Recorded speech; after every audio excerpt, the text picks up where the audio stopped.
PDLP Joe Barsaga. Via Zoom, joining us is Representative Maricel Natividad Nagaño, Representative Euphemia Culyamat. We have Representative Stella Luz Kimbo, Representative Gabriel Bordado Jr., Representative Onyx Crisologo, and Representative Florida Robes. Your Honors. Thank you, Attorney Marivic. Pwede pong pakibati na rin at kilalanin ang ating mga resource persons sa plenary at sa Zoom.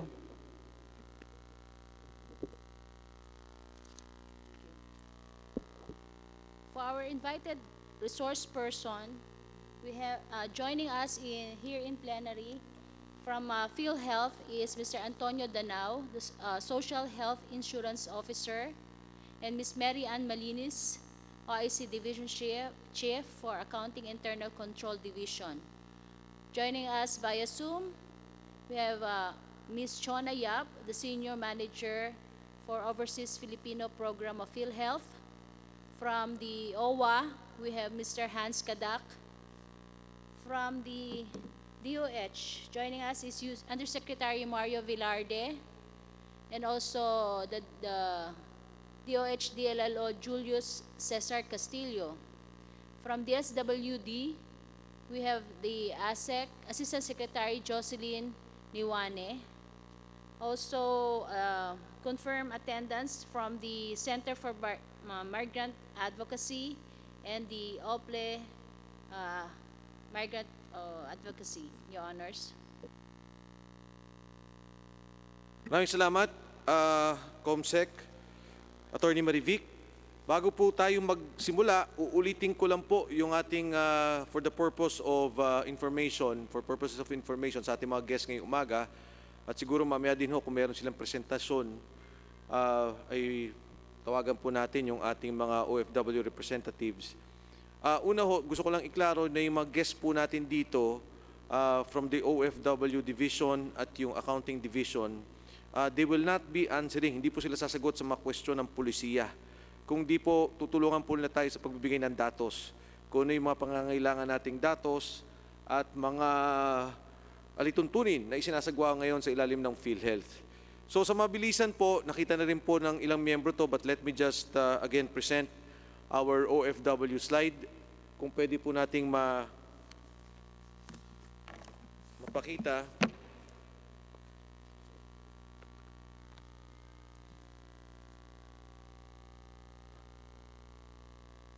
Gusto ko lang pong linawin na ito pong kaso ng OFW na lumabas nitong pagkakaroon natin ng pandemya ng COVID ay isa pong bagong issue dahil yung batas naman ay kaka-aproba pa lang at hindi pa nagkakaroon ng implementasyon. Kaya po minabuti natin na habang maaga pa at hindi pa ito nakaka-epekto sa ating mga OFWs, ay bigyan na natin ito ng karampatang pagbabago o pag-aamyenda sa batas. Ang dati po sa RA number 10606, ang definition po ng OFW ay classified as in an individual class. Ang kanila pong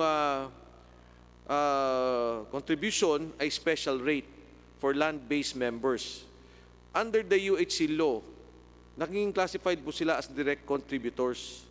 At yung pong kanilang binabayaran ay both employer and employee paid by a member. Isa po yun sa mga komplikasyon sa kadahilanan nga na masking yung employer ay sila nagbabayad. Next slide. So, undirect contributors po, OFWs are not classified as direct employees. Direct employees are those employed whose employers pay 50% of their premium.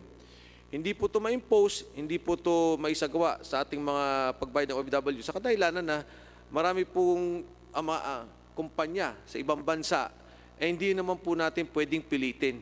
At kung sakaling ayaw nila, ay wala din po tayong magagawa dahil sila po ay nasa ibang bansa at hindi ito ma-enforce ang ating batas.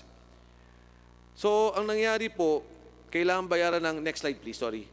Kailangan pong bayaran ng OFWs ang buong payment, no, the whole payment ng premium para sila magkaroon ng Overseas Employment Certificate.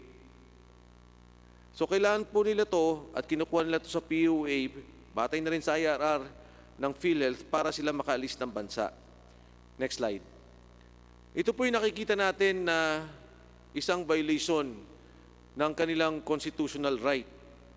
Dahil po kung ikaw ay doktor o kung ikaw ay abogado at nais mong magtrabaho kahit ayaw mo magbayad ng PhilHealth, pwede po. Pero sa OFW, sa kadahilanan nga na kumukuha ka muna ng clearance from POEA, ay hindi ka makaalis ng bansa. Ang Pangulong Duterte po, ito po yung kanilang premium contribution table na napakalaki ho talaga ng lumalabas na babayaran. Mr. Danao, tama po ba na 3%? No? Kung kunyari, 10,000 ang iyong binabayaran at 3%, more or less, nagbabayad ka ng mga, o ilagay natin pala, 20,000, more or less ay magbabayad ka ng mga, Pesos? magkano po? Mga 400 pesos. 400 pesos times 12, 4,008. Mga ganun. Tapos wala na pong karagdagan doon. Wala na po. Okay. So, next slide please.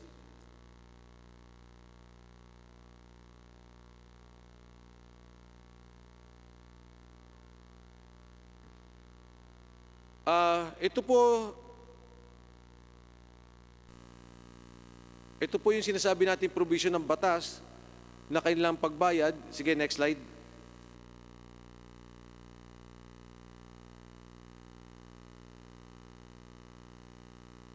Bukod po dito, pagka hindi sila nakapagbayad, nagkakaroon sila ng interest payment ng 3% sa kanila pong hindi pagbayad. Kung kunyari ho, 1 taon binayaran nila, nagtagal sila ng 2 taon, yung 1 taon ay magkakaroon ng interest na 3% per month. Tama po, Mr. Danao? Apo. Pakigamit po yung mic natin. Tama po. Okay. Next slide, please.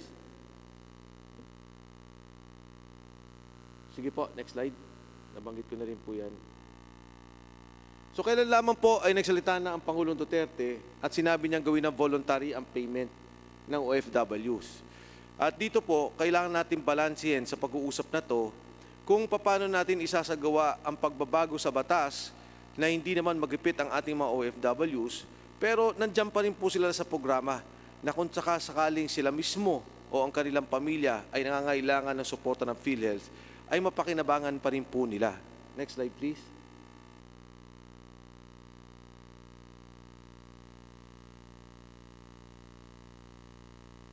So, ito po yung mga kailangan nating isagawa sa ngayon. Dinefer po nila ang full payment. At sinasabi nga po, voluntary ang contribution, although may ginawa na po ata ulit sa PhilHealth, Mr. Danao, na after COVID ay meron na kayong gagawing uling pagbabayad sa ating mga OFWs. Ang stand po kasi ang interpretation po kasi ng PhilHealth, yung voluntary na in-announce po ng ating presidente ay during the pandemic period lang. Ngayon, after the pandemic, dahil ang batas po ay hindi pa naman po na-amyendahan at yung PhilHealth circular na aming nailabas ay hindi pa naman siya na-amend, after the pandemic, magti-take effect pa rin po yung PhilHealth circular. Yan po yung pagkakaintindi ng PhilHealth habang hindi pa na-amyendahan po yung ating batas at yung kanyang implementing rules and regulation. Okay? So, wala na po tayo ditong slide. So, tapos na po yan. Anyway, that is what we will discuss. Okay, Mr. Danao, again, inulit ko, hindi nyo naman po kailangan pag-usapan yung policy. Kasi ito po'y batas eh. Naintindihan po namin yan. At kami po'y nandito para tumulong na maiayos natin yung policy. Para may guidelines kayo at may guidelines din kami. Honorable Barsag is recognized. Mr. Chairman, ang gusto ko lang malinawan sa PhilHealth, tungkol dito sa pinag-uusapan natin ngayong umaga, actually alam na natin ang batas kung magkanong premium ang dapat ibayad ng mga direct contributor sa PhilHealth. Ang nakalagay sa batas, starting 2019, 2.75, 2020, it will be 3%. Ang PhilHealth nag-issue ng circular noong 2019. PhilHealth Circular Number 2019-009. Ang subject, Premium Contribution Schedule in the National Health Insurance pursuant to Republic Act Number 11-223 sa Universal Healthcare Act. At noon namang April, nagkaroon din sila ng another circular dated April 2, 2010, signed by General Morales for all Filipinos abroad and their dependents, accredited collecting agents, partners, stakeholders, and other concerns, premium contribution and collection of payment of overseas Filipino members. Ang una kong nais linawin, Mr. Chairman, pwede bang ipaliwanag ng PhilHealth ano ba ang circumstances kung bakit nila in-issue ang PhilHealth Circular Number 2020-0014 dated April 2020? Kasi nabasa naman natin sa pahayagan, because of these circulars, maraming protesta and online petition ang ginawa ng ating overseas Filipino workers, pati na ang Secretary ng Foreign Affairs, former Congressman Locsin, kinwestiyon din itong circular na ito ng PhilHealth, and even the President suspended the payment of OFW tungkol dito sa circular na to. So yun lamang ang tanong ko. Ano ba ang dahilan at inisyo noong April 2020 itong circular 2020-0014? Who among the PhilHealth can answer my inquiry? Mr. Danao. Mr. Chair, yung PhilHealth Circular 2019-009, ang intention po kasi noon, dahil nailabas na yung IRR, sinasabi po doon na ang lahat ng direct contributors, ito yung table na kanyang babayaran. Opo, general po yan, lahat ng direct contributors, hindi lang siya sa OFW. Ngayon po, nung nailabas yung circular, medyo may mga, dahil parang hindi masyadong naintindihan kasi general yung laman noong PhilHealth Circular 009 to 2019, ang opisina po namin to clarify the issue at bigyan po ng specific na guidelines na para lang po sa migrant workers at kanyang pamilya. Kaya po si PhilHealth ay naglabas ng PhilHealth Circular 2020-0014 para i-clarify na sa member ng PhilHealth na overseas Filipino workers at yung iba pang Pilipino na nasa labas ng Pilipinas, ito ang kanilang kontribusyon na babayaran, ito ang interest na supposed to be babayaran kung hindi nila mababayaran on time. And then at the same time, clarify namin doon kasi sa batas po sinasabi na kung hindi mo mababayaran yung isang buwan, automatic magkakaroon ka ng interest. Doon sa circular na nilabas namin, yung 0014... Ang tanong ko na lamang, who are the bright boys ng PhilHealth na gumawa nitong circular na to na pinirmahan ni General Morales noong April 2020? Noong panahon ng pandemic na kung saan mismo mga overseas workers ayaw tanggapin ng LGU sa kanilang mga uuwian dito sa ating bansa. Itong circular na to, April 2020, April 20, what is the date of the circular? Exact date? April 2. Oh, meron na mga issue noon sa mga OFW. So, sino ang policy makers ng PhilHealth na pinagbasihan nitong circular na to? Were you the one, Mr. Danao? Nandito po si Ms. Chona Yap, Senior Manager, Mudgino. Senior Manager ko po. Okay, Ms. Chona Yap is recognized.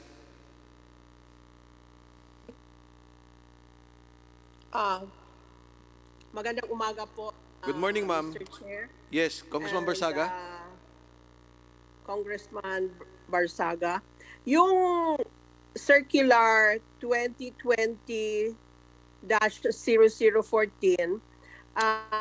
ini-interpret nga namin yung provision ng schedule of premiums for OFWs. Nag-umpisa yan sa opisina ko. Pero lahat ng mga major offices ng PhilHealth, katulad ng legal at iba pang sektor ng members group at finance, dumaan yan lahat sa lahat ng opisina bago pirmahan yan ni General Morales. Okay. Ito po, na umpisahan ito mga December pa po. Dahil sa consultation, pati yung aming regional offices ay kinonsulta naman, April na siya na finalize at na-release. Hindi naman yon sinasadya na at the time of pandemic. Okay. Kasi work in progress siya nung December, January, ganon. At umiikot siya sa lahat ng opisinang concerned sa PhilHealth. Yes, thank you very Yun much po. for that Thank you. information. Ang tanong ko, yung 3% under the Universal Healthcare Law ay dapat bayaran ng lahat ng direct contributor sa PhilHealth. Tama ba? Correct po. Tama Okay. po. Katulad ko, I am a government employee, I am a direct contributor, dapat bang bayaran ko ang 3% increase premium based on the Universal Healthcare Law? Opo, nag-uumpisa na po ngayon yan. I'm sure dinideduction na po kayo sa House. I'm sure. Pero bakit dito sa circular nyo, specified lamang ay ang overseas workers? Why not a circular na lahat ng direct contributors? Okay. Yun po, nililinaw namin po yan for OFWs. Meron pong hiwalay na circular para sa formally employed in the Philippines. And Yan where po is that circular? What is the number of that circular? Naku, For hindi all ko po other alam. direct contributors who are not OFW. Aha. Ringo, alam mo? Mr. Chair, ang alam ko yung PC 2019-00. Alam na natin yung 2019 eh. Opo. Kaya nga binanggit ko na kanina, we are aware of your PhilHealth circular 2019-009. Ngayon, ang sinasabi ng ating resource persons, yung circular ng OFW, meron din circular to all other direct contributors. Yun ang tinatanong ko. Meron ba kayong circular doon? Na kayong mga employers and direct contributors, katulad ng overseas Filipino workers, 3% na rin kayo. Yun nga po yung laman ng unang circular, sir. Yun po yung laman, Mr. Chair, ng unang circular. Nga, Kaya pero lang yung po circular nyo, Attorney, Congressman 2019. Barsaga, we have Attorney Pukalyan. Kasi kayo lang ang OFW desk, Miss Yap, di ba? Ma'am Yap, kayo lang po. Opo. O yan, ito lang po yung OFW desk. So si Isa ko Attorney... lang question, Okay po. yung ban 3%, hindi lamang sa OFW, sa lahat ng direct contributors, pinagbabayad nyo starting April 2020. That I can easily verify. Private employers, pinagbabayad nyo ba? Yes. Ha? Can Opo. you present to us the PhilHealth payments na 3% ng mga direct contributors starting April mapera sa OFW? Yung sa lahat ng direct contributors po, sa pagkakaalam ko, nag-umpisa ang 3% January 2020. Kaya tayo sa gobyerno, ako man, meron na akong deduction monthly based on 3% of monthly salary. What about the private sector? Ganon po yung ganon po yung Oh, so you effect just present to sa us. You just present to us the 3% collected by PhilHealth from the government and private sector starting January, representing the 3%. Kasi ang perception ng iba, unduly discriminated ang OFW. Opo. Okay. Opo. Can we submit that later? Kasi Yes, please do, Ms. Yap. We don't need it now, but Yes. kindly submit it. Pangalawa, yes. another issue is that, totoo ba? Now, we are practically compelling them to pay the premium even before their departure. Ganito po yon, yung PhilHealth payment prior to the departure of the OFW has been stopped since 2015. It was a decision of POEA. Yung pong ginagawa ninyong circular ngayon, yung IRR, na kailangan kumuha ng overseas employment clearance, wala na po yan. It is parang it's something like a proposal na to be implemented. Kasi po, we saw that it's only by collecting prior to departure kahit portion lang of the premium na makakolekta ang PhilHealth from the OFWs. Kasi Yes, ma'am. Ma'am, hindi, ganito po. Ang sabi niyo, ma'am, kanina, 2015, huminto na. Pero Opo. nakita ko po natin yung IRR, nandun pa rin po. So ano po, wala na po siya? yung sa IRR po is parang a proposal. It's a repeat. It's a proposal ng PhilHealth kung pwede ibalik. Kasi marami na nag-negotiate kami sa POA na kung pwede ibalik yon as a requirement of the as a requirement prior to departure ng OFWs. Kasi yun lang ang nakikita namin na pwede tayong makakolekta from the OFWs. But still, yung nakalagay sa IRR, hindi pa yan na-implement. Kasi nga, nagkagulo na, so to speak.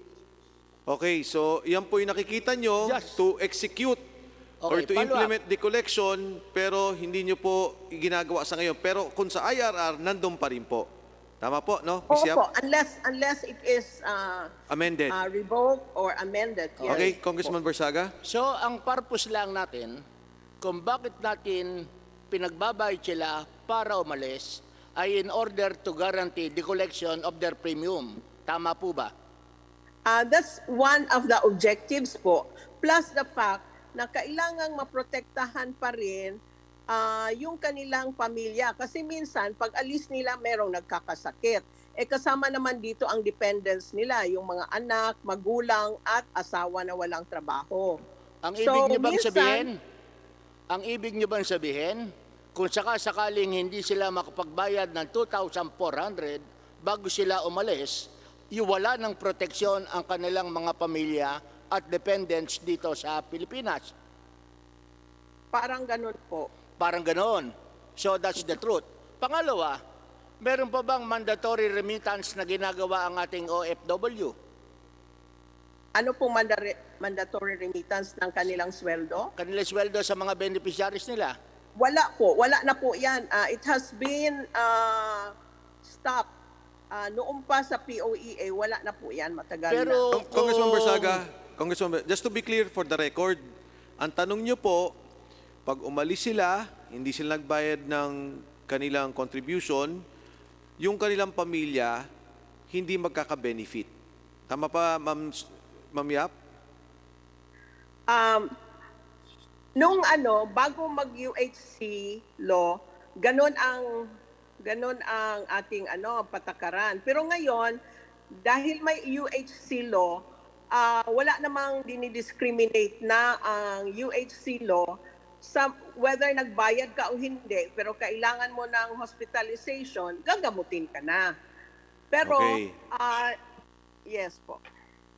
Okay, so ganun po. So hindi naman pala ibig sabihin na kung hindi nagbayad si OFW, hindi mako-cover yung pamilya na because under the UHC law, Yun po. universal na. Lahat Opo, na. opo. Okay. Okay, Kong Barsaga. Another question. Hindi ba meron tayong mga employers ang OFW na based in the Philippines and Filipino corporations? You must Money in be the- Ha? You must be referring to the seafarers. Yes. Opo, Si- meron namang mga ship owners dito na Pilipino at nag-hire ng international Yung bang mga seafarers. seafarers, yung mga marino, kinakailangan bang magbayad sila ng 2,400 or 3,600 bago umalis kahit na ang Ganito employer po. nila ay Filipino Corporation? Ganito po ang iba po kasi ang sea-based. Kasi po, yung kanilang manning agencies, whether Filipino or foreigner, ang kanilang pagbabayad ng PhilHealth ay salary deduction. Monthly po kasi hawak ng manning agencies ang payroll ng mga international seafarers. So automatically katulad sa atin nandito sa na-employ dito sa Pilipinas, automatic ang deduction katulad ng schedule of premiums na sinusundan natin. Congressman Bersaga, we have the whole day anyway. Can we give the others the chance? Okay, thank you, Congressman Bersaga. Thank you We now po. proceed to our second interpolator, the Honorable Salo, who is now in Zoom. Congressman Salo is recognized. Nawala po si Congressman Salo, mahina talaga signal niyan eh. Kilalanin po natin, Congressman Barbers, Ace Barbers is recognized.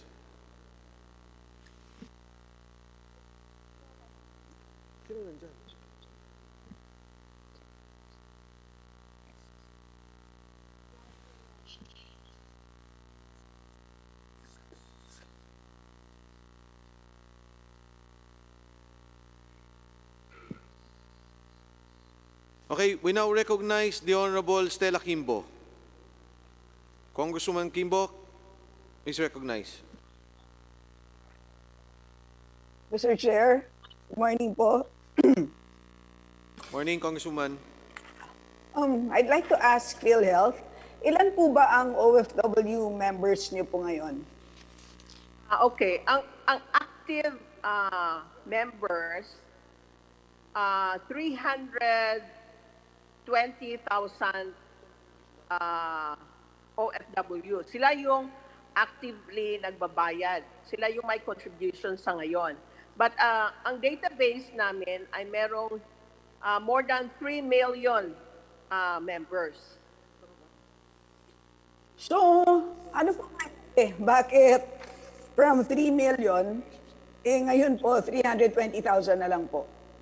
Kasi po, before 2015, mandatory po na requirement ng ang pagbabayad ng PhilHealth premium bago makakuha ng OEC. So, starting 2015 onwards hanggang ngayon, pakonti na ang nagbabayad ng PhilHealth premium dahil hindi na nga requirement ang pagbabayad ng PhilHealth premium bago makakuha ng Overseas Employment Certificate sa POEA. In other words, you failed to collect. Tama. Yes. Pero mandato niyo yun, di ba? Yes, ma'am. We So, recognize. anong plano niyo? Kasi tinitignan ko ang inyong reports noong 2010, you were able to collect premiums from 2.34 million members. This was in 2010. Yes, Ay, right. sorry, 767 million. Okay. In 2010, you collected you collected premiums from 767,000. Paano ba to? 767,000. Pero bakit sa ngayon po, 320,000 na lang ang kinokolektahan ninyo? So nangalahati po ang Opo. active. Kasi po, and ang malakas na... it's because of itong mandatory na tinanggal. Yes po, So exactly. anong Ang kino-consider ninyo na paraan ng pagkolekta? Kasi mandato ninyong mangolekta eh. Tama po? Opo. So anong Ah. plano nyo? Ang plano po namin, sa ngayon, talagang nangangampanya kami. Pinapaalam namin sa mga OFWs kung ano ang benefits nila sa PhilHealth. Mas maganda na nga ngayon ang kampanya namin kasi pwede kami mag-schedule ng every 2 weeks na web meeting Zoom meeting sa mga grupo ng OFWs abroad. Nahinto nga lang kami dahil medyo mainit din sila sa amin kung kami ay So, makipag-usap. opo. Meron po kaming, ang PhilHealth ay meron pong accredited collecting agents abroad. Meron po kaming ganoon. Yung iRemit at Bentaha, they are Filipino-based agencies at meron silang mga ka-network sa majority of the bigger host countries to Filipinos. Ngunit, without information, correct information on what they will get from PhilHealth by paying premiums, medyo mahina rin ang kanilang confidence to pay or to contribute to PhilHealth. So ngayon, isa po sa aming Ma'am, ilan po ang partners ninyo sa pag-collect? sa ngayon, there are 5, no? 5 major accredited collecting agents abroad. And Tapos, in how many countries? In how many countries po, ma'am? Ringo, ilang countries ba? Basta meron silang Saudi, Kayo, UAE. ma'am, kayo po ba ang head ng OFW program? Yes po. Opo. So, hindi nyo alam kung ilan po ang mga bansa na kung saan meron kayong collecting agents? Ang alam ko po, lahat ng major countries, hindi kasi sa lahat ng host countries sa buong mundo. Major lang sa Asia lang at sa Middle East. So siguro mga, let's say, 10 to 12 countries, nandun yung accredited collecting agents. Sa London, nandun rin sila. I think sa New York, that's outside the Middle East and Asia. Pero itong mga major collecting agents, itong major collecting agents na ito, meron din silang network of local remittance agencies kasi in some Middle East countries, hindi pwedeng gumawa ng mga parang banking activities ang foreign agencies. So they have to have local agents. So these are How are they, ma'am, how are they accredited po, itong collecting okay. agents? Okay. Meron po kaming accreditation committee sa PhilHealth, accreditation committee ng mga collecting agents that includes local and international collecting agents. This is headed by our FMS people. So in other words, ma'am, wala pong PhilHealth employees deployed abroad. You only collect through Wala your pa. partner agencies. Yes, ma'am. Okay. So ang tanong ko po, ma'am, ano ang patakaran ninyo sa pagkolekta? So once they receive the premium contributions, ilan araw po bago i-remit sa PhilHealth ng inyong collecting agents? Siguro yung aming representative sa finance ang pwedeng makasagot niyan. Kasi diretso sa kanila ang posting ng remittance. Okay, in other words, ma'am, pwede niyo po bang ikwento sa amin kung ano ang mga polisiya ninyo pagdating po sa checks and balances sa pagkolekta ng premiums abroad? Opo. May I refer you to the representative from finance, please, Mary Ann? Pero ma'am, di ba Yes. you're the head of the OFW program? Yes po. Pero yung in terms of collection, in terms of actual monies, sa FMS na po namin yan. What about the policies? Hindi ba galing sa'yo yan, ma'am? Hindi rin. It's ang sinusundan namin yung policy ng FMS as to remittances and banking, etc. Sino pong sasagot? Ms. Malin is recognized. Sige po. Sir, I'm sorry po. I'm from the accounting department. We just do the recording. Ang nakakaalam po talaga niyan is the treasury department. Nandito po yung ating treasury, no? Ano po? Sa PhilHealth. Can we recognize? We don't have the name, pero from the treasury of PhilHealth, kung pwede pong magpakilala and to introduce yourself and your position.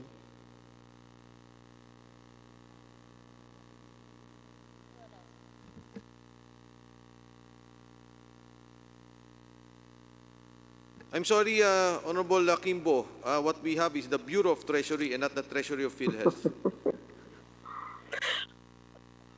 So in other words, Mr. Chair, wala pong nakakaalam kaya ng polisiya ng checks and balances pagdating po sa premium collections from our OFWs? Para hindi Miss naman Malinis, yata wala ba kayong pagkakatapat protocol po. dyan sa Hindi. pagka... Meron naman yung specific details niyan.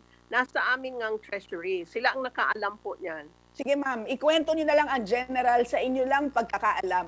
Bilang head ng OFW program, bilang head, Okay. ano po ang inyong pagkakaalam? As far as I know, kunyari ang OFW sa Hong Kong ay mag-remit sa Bentaha, Bentaha will cause the remittance to our PhilHealth account. Okay, local. Opo. And then, ina-advise niya yata, I think they have a link with our treasury people na para ma-post on the same day or the following day ang remittance. So, same day posting ang inyong policy. As much as possible. Pero merong iba, the following day na, siguro beyond na the working hours, yung after 4 o'clock na in the afternoon. Okay. Ito pong online banking transactions, hindi po ba recent lang yan? Opo. Bago po tayo nagkaroon ng ganitong klaseng sistema, paano ninyo Yes. kinokolekta? Physically ba? Nung wala pa pong online system, meron tayong OFWs all over the world, hindi po ba? Paano sila nagbabayad? Ringo, can you help? Gaano katagal na po kayo sa PhilHealth? I was in various offices since 2007, late 2007. And dito po, in your current position, how many years? Since 2015. Since 2015. So, noong 2015 po ba, ganyan na ang sistemang nadatnan ninyo na online? Opo, ganyan na po. And we have made proposals nga to allow OFWs to pay online banking and all these other new modes of payment, which has to go through the accreditation process of PhilHealth. Kasi meron silang mga requirements about financial statements and all that stuff. So, nagkaroon na ba ng kaso na sinabi ng isang OFW na nakapag-remit siya sa inyong collecting agents, pero hindi po na-reflect sa inyong records ang pagtanggap po ng premium niya? Merong mga occasional cases po na ganyan, nangyayari po yan.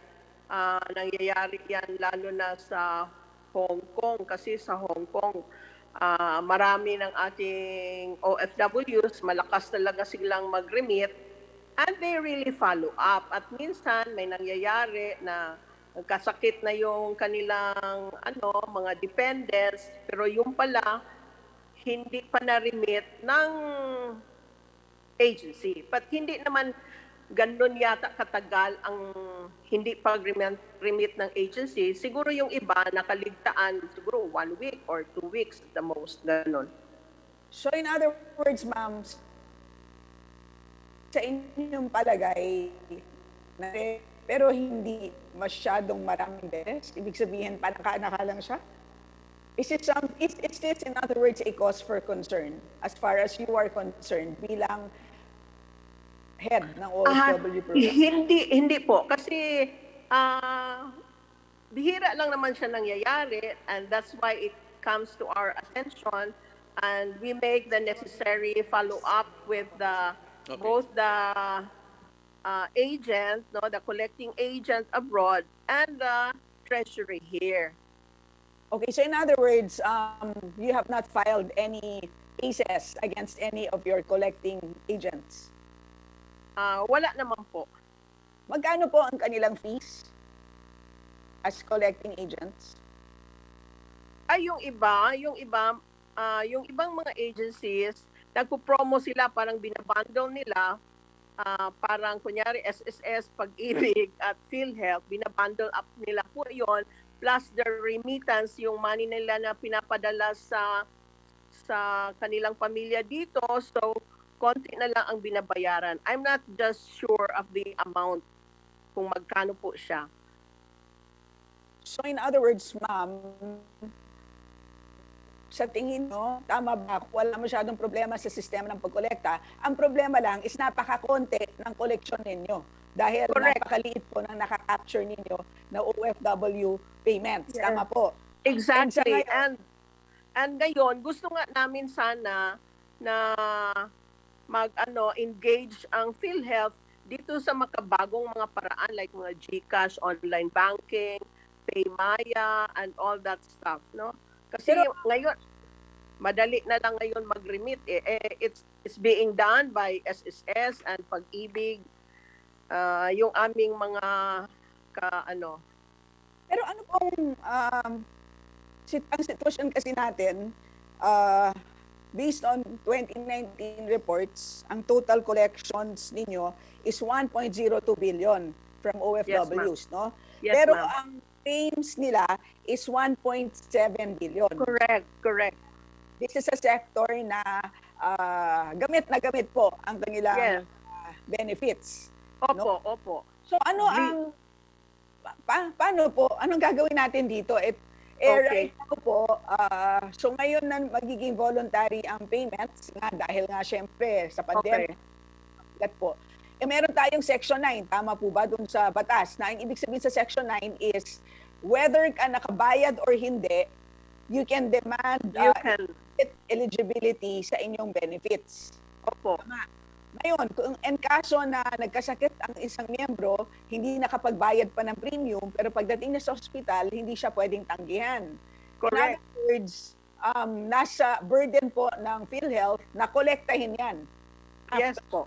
Okay. Correct. Ngayon po, klaro po, no, dahil voluntary na nga lang po ang payment ng PhilHealth, ngayon po, mas mabigat na ang responsibilidad ng PhilHealth sa pagkolekta ng premiums. Pero ngayon po, tingnan ko ang inyong report, 300,000 lang ang nakokolekta. Tama, 300,000 lang ang nakokolektahan ninyo compared to the 3 million na dapat nyong kolektahan. Na talagang ang layo naman po sa target. Yeah. Ano po bang sistema ninyo? Hindi ba kayo pine-pressure ng CEO ninyo, ang opisina ninyo particularly? Kasi ang baba po ng collection rate ninyo. Kayo po ba, nakatanggap po ba kayo ng performance-based bonus last year? Nakatanggap na tayo, ewan ko lang. So, Wala diba, pa yata yun. Hindi, pero ano ba ang key performance indicator ng opisina ninyo bilang OFW head? Di ba may key performance indicators para sa Opo. performance-based bonus? Correct Kasama po. po ba dyan ang collections? Ganito po yon. Yung opisina namin, we do policy work, policy formulation work. At the same time, dahil nga wala namang nagtitake up ng information and actual campaign to collect, kung maaari lang, ginagawa po namin yon. Kaya we saw the only best way to become efficient in collecting is through POEA. If POEA will cooperate with us, kasi we have been negotiating with POEA since 2015, since they stopped the collection. And yet, wala. They have asked us for opinions from DOJ and the Solicitor General, which gave us very positive feedback naman na dapat talaga it's incumbent upon POEA to collect. And it is all right for POEA to collect kasi nga oversight naman ang POEA sa OFWs, which it seeks also to protect. Okay. Pinupurso namin ito. Pero sa ngayon, gusto po naming mag-deploy ng representative overseas na na-postpone na na-postpone. We have proposed for Hong Kong and UAE. UAE, we are about to get nod from the Philippine Embassy there. And then Hong Kong, but hindi tinuloy ng Hong Kong. We are also proposing, pero ang ano namin sa opisina is that we can deploy if we are given the go signal to deploy at least to 2 countries lamang. Honorable Kimbo, Pero sa last ngayon, question. everything is in suspended animation dahil nga dito sa pandemic. Honorable Kimbo, last So, question. ma'am, sige po. So, ma'am, ano po ang target collections ninyo? No, bilang head ng OFW program, ano po ang tinatarget ninyong premium collections at this point in time? At paano niyo po gagawin yan? Apart from partnering with POEA. Kasi sa tingin ko, parang ang sinasabi ninyo, dapat tulungan kayo ng POEA. Pero, ganun ba talaga ang mandato ninyo? Hindi ba dapat on your own? Kasi ang alam ko, ang ibang mga GFIs, no, tulad halimbawa ng Pag-ibig Fund, sila po ay nakakapag-collecta from OFWs all over the country. Kasi meron Yes. silang mga officers na nakadeploy all over the world. So in other words, meron silang sistema on their own na hindi sila nakasalalay sa POEA. Kayo Yes po po. ba? Ganon. So, umpisa natin dun sa first question muna. Dun sa 3 million, ano ba dapat ang target ninyo na premium collections? Based on Honorable Kimbo, on- that would be the last question. Thank you. Opo, Mr. Yes, Chair. please reply, Honorable Ma'am Chonayap. yung target po namin, sana kahit ma-maintain lang yung present collection sa land-based na 300 plus thousand, kasi po yung 3 million, that's in our database, hindi naman yun yung actual na nadi-deploy every year. Every year, ang deployment po kasi is about 1 million up to 2019. 1 million OFWs abroad. Out of the 1 million na dinideploy every year, 300 plus thousand lang ang nagbabayad. So, ang tinatarget lang Mr. namin dyan, Chair. ang tinatarget po namin without the requirement na OEC is to maintain at the very least yung present collection and then target for more without also an officer abroad. Nahihirapan po talaga kami. Hirap na hirap po kami. Ang Pag-ibig at SSS, meron silang mga representatives abroad in I think 28 countries. At ang Pag-ibig ay mandatory silang mandatory ang Pag-ibig before deployment na nakakabit sa OEC.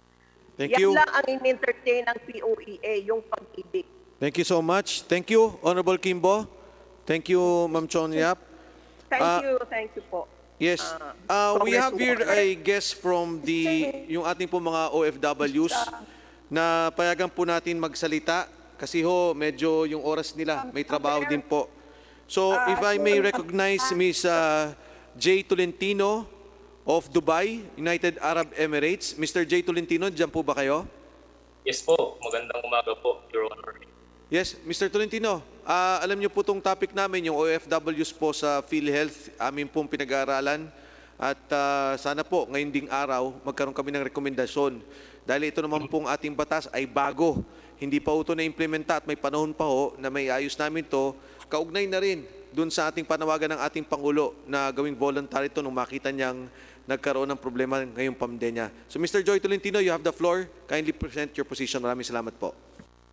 Yes po, maraming salamat una sa lahat for inviting me here on behalf of the other Filipinos working abroad. So personally, I'll just introduce myself. Ako po si J. Tolentino. I've been here in the UAE for the past 5 years. Currently, I'm working as a financial planner sa mga Filipinos here. And ang stand po namin, not just me, myself, but the entire or majority of the Filipinos here is that yung mandatory na 3% is totally not just redundant but also expensive. Kasi nga, let me explain po, no? Kasi first, it's redundant. Kasi lahat po na nag-work dito sa UAE na Filipinos and other expatriates na nag-work sa Dubai and Abu Dhabi, kasama na po ang medical insurance as part of the law. Mandated po ng government na dapat yung companies here would provide for their employers. Sa iba pong Emirates, it is optional for them. Now, if Mr. the Tolentino, OF would, yes po. yung coverage nyo po, talagang over na, comprehensive na ang medical coverage nyo pagka dyan po sa inyo sa UAE, sa Dubai? Normally po, it's minimum lang, nasa 150k dirhams. Pero pag po chinecheck, mamaya po I will also discuss about yung coverage ng Okay, sorry, go ahead. PhilHealth na would be insufficient for us OFs. So, as I was saying po, no, it's already redundant. Kasi nga, siguro kung magdadagdag kami, dito na lang kami kukuha para mas malaki ang aming coverage. And I also checked with my friends sa Canada and Australia. Yung isa kong friend sa Canada, sabi nila, libre na ang healthcare nila doon. And government will issue a health card. Basically, ginagamit nila yun kung gusto nila mag-check with the doctors, if they have complaints or they need to be taken to the ER. Yung isa ko namang friend sa Australia, he said to me na for citizens and PRs, or PR, covered na ng Medicare nila, which is part ng kanilang 20% tax. So, we feel na this is totally redundant.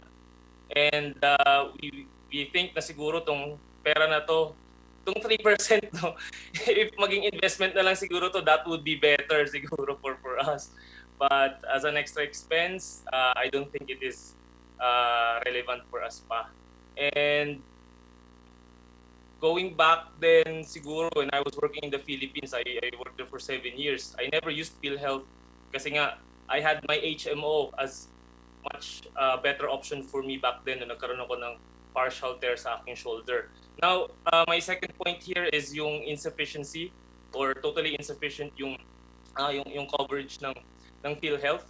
If I can share my screen, guys, kasi one of the common cases here sa UAE is that 450 out of 1,000 na Filipinos are diagnosed ng cancer here, and 450 of them ang case is breast cancer. Now, kung allow nyo kung i-share, I have a proof Sige, of that. please, go ahead.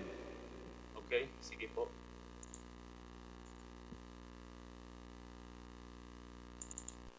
So here's an article po sa isang local newspaper here. 450 Pinays in the UAE diagnosed with breast cancer every year. And roughly 1,000 po ay nagkakaroon ng cancer. And dito, ang cost ng cancer treatment ng chemotherapy is nasa 32,000 dirhams. Depende sa type of cancer. And I was checking yung coverage ng breast cancer treatment ng PhilHealth. It's only 100,000. So it's totally insufficient for us. Mr. Tolentino, ano po ang translation ng support sa inyo in peso terms? Magkano po? That is roughly 400,000 pesos po. Sige po. Above 400,000. Sige po. And, sige po, paano ba i-stop ang aking screen share? Now, that's number 2, it's inefficient. And number 3, we find it expensive kasi paying 3% to 5% for lack of coverage is expensive. I'm working here as a financial planner. And part of what I do is to look for the most affordable insurance coverage for my clients. Okay? And normally, ito lang, ang nabibigay ko nga normally na percentage of the income ng aking clients is 3% to 5% at max. And I can already give a coverage of 3.75 million pesos ang katumbas. So, kung yung client ko na yun tamaan ng critical illness, she can survive for the next 4 years. I just had one case na ganito and she took a critical illness program with me. May kasamang life insurance yun. And nung kinalculate ko siya, it's only 3% of her income. Pero kung tamaan siya ng isang, let's say, malubhang sakit, like a cancer nga po, she can survive for the next 4 years with that amount of coverage. And as I can see here, if the OF will only rely on PhilHealth, 100K will definitely not be enough. And I also checked yung coverage ng chemotherapy dito. I think it's nasa 175K, 120K for cervical cancer per treatment. So, yun po yung take namin dito sa issue na to regarding the mandatory 3%. Siguro po if it's voluntary, then hindi siguro magkakaroon ng ganitong outburst of emotions from us. Thank you, Mr. Tolentino. Mr. Tolentino, yung nabanggit po kanina, kasi meron din po tayong mga OFWs na, in fact, kung tinignan mo yung data ng PhilHealth, malaki ang naibibigay sa OFWs from PhilHealth relative to contribution. Siguro po sa kaso ninyo, talaga pong, sa inyo, sa nakikita nyo, mas mabuti na po yung healthcare system ng pinupuntahan yung bansa dyan po sa UAE. Ang tanong ko po, no, if it's, number one, sabi mo, pag voluntary, okay lang naman. Okay. Siyempre, meron ka ring mga beneficiaries dito sa Pilipinas and you would want them to be covered just in case, kahit hindi ganun kaganda yung coverage ng PhilHealth. Yeah, I would rather go for an HMO na lang po. I can purchase that naman separately for my families there. Kasi Okay. I have clients there na mayroong aging parents and maganda ang coverage ng mga HMO sa Philippines for retirees. Normally, if you are a retiree, ang concern mo is long-term care. And as I have checked din ang options for Filipinos there, meron din pong options for HMOs. Okay, for the other Filipinos na hindi ho kaya yung HMO, would you recommend a basic, kunyari, OFW ka, pupunta ka sa ibang bansa, may iwan yung pamilya mo dito, would you still recommend basic for them, Basic. those who are here, na mag-avail pa rin ng PhilHealth, those nang hindi maka-afford ng HMO? Yeah, if talagang they could not afford it, then yeah. Thank you, Mr. Tolentino. May I ask the members of the committee kung may tanong po kayo kay Mr. Tolentino? Tama-tama ho. Mr. Tolentino is not only an OFW but is a financial advisor. So nakikita niya rin yung pros and cons of Yes po, financing. actually po, ang concern po talaga right now, since nagkaroon ng COVID, I speak to many Filipinos on a daily basis. And nakakalungkot na marami pong nalubog sa utang. And if idadagdag po itong 3% na ito, if magiging batas to, magiging additional burden po siya for many of us here. So yun po yung stand. Thank you. Mr. Tolentino, thank you. Tama po kayo, mandatory po to. And of course, kami naman po kasama nyo rin to amend this law. So are there any questions from Zoom, yung mga kasama po natin? Before I let go of Mr. Tolentino, dahil may trabaho pa rin po siya. Okay lang. Ako naman Mr. oras Chairman, to, so kaklarify ko lang. Okay, Mr. Tolentino, the Honorable Remulla is recognized. Congressman Remulla. Thank you, Mr. Chairman. Paano ang premium sa dependents? Kasi marami sa UAE, di ba, they're allowed to bring their dependents to the country. Paano yung kanilang insurance system at yung premium na binabayaran para sa dependents? Normally po, if dito yung ang dependents po nila here should have yung residence visa. So kung yung beneficiary po is nasa Philippines, then we would either recommend yung kumuha ng minimum na coverage through PhilHealth or through an HMO po. Pero if let's say nandito yung family member, meron silang visa, okay, they can be a beneficiary if dito po sila. So marami, anong nagiging SOP? What's the usual way na ginagawa ng ating workers if their dependents are left in the Philippines? Do they take PhilHealth or do they also get an HMO to cover their dependents?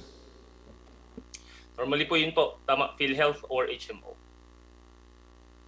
So ang nirereklamo ng ating mga kababayan, Mr. Chairman, is masyadong mahal ang premium ng PhilHealth as compared to the benefits that they get in reality. Yun ba yung sinasabi nyo? Yun ba ang problema ngayon sa UAE? What's the experience of our kababayans in UAE about PhilHealth? Opo, 3% is quite huge po. Isipin nyo if a person is earning a minimum income, let's say 2,000 or 3,000, malaking bagay na po sa kanila yung 3% na po na yan. They could have, kahit nga po ako I'm promoting financial literacy here, and insurance is very important. No doubt about that. Insurance is very important. And they could not even afford na to buy their personal life insurance at that certain percentage. Now, if magkakaroon pa ng mandatory na 3%, it would be really huge for them. Yung rate na yan ba, 3% a month? Is that the, or is 3% of all the earnings, Mr. Chairman? 3% a month of their monthly income. Medyo mabigat Hanggang nga, Mr. Chairman. 5%, ha? Pataas ng Yeah, pataas. that's, I was surprised na lolobo siya until 5%.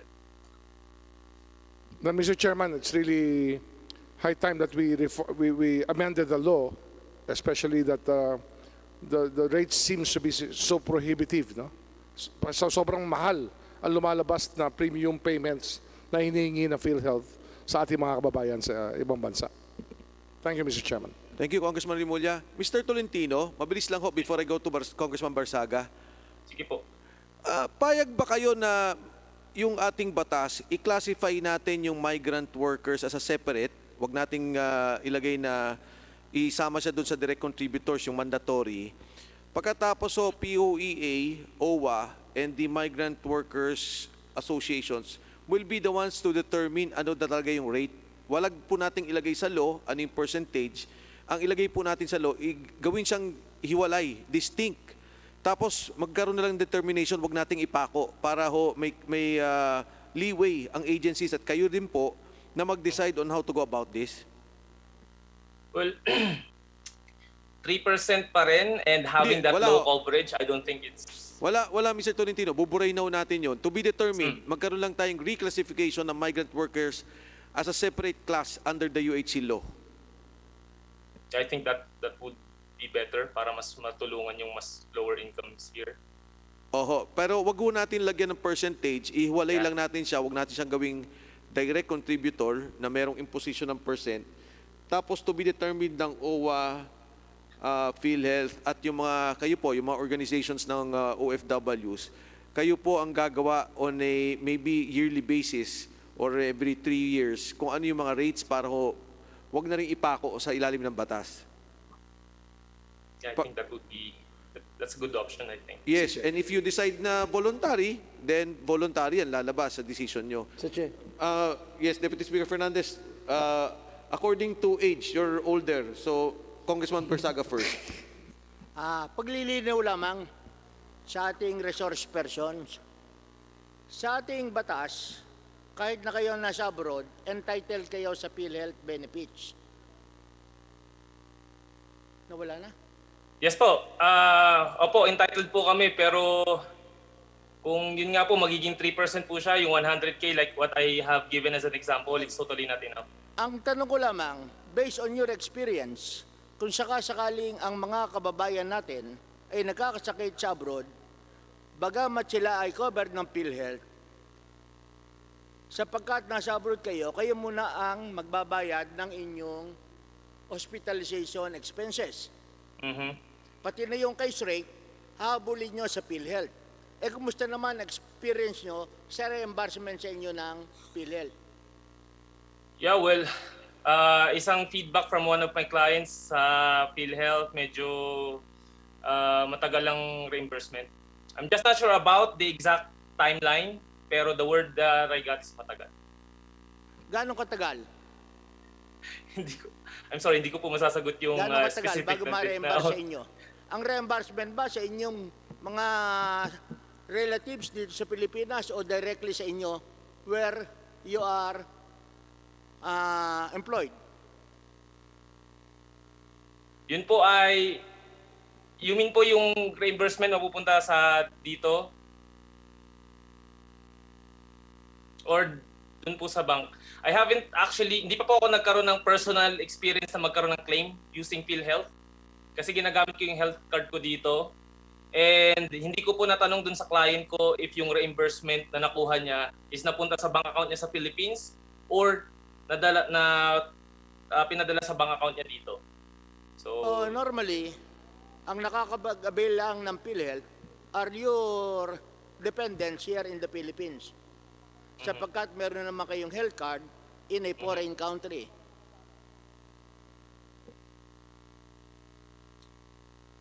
Opo, ganun nga po. Kung dito po kami magkakaroon ng claim for our personal use, gagamitin po namin yung health card namin. Sa PhilHealth naman, kahit na meron bang health card ang ating mga OFW, nagkasakit sila sa abroad, are they still entitled for reimbursement here in the Philippines?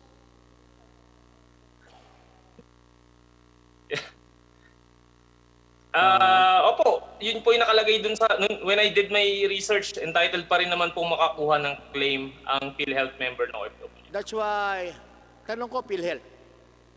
O later on na lamang. Yes. Okay, so thank you, Mr. Basaga. Deputy Speaker Fernandez.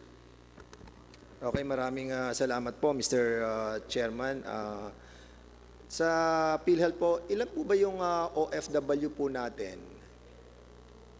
Sa resource person muna natin po.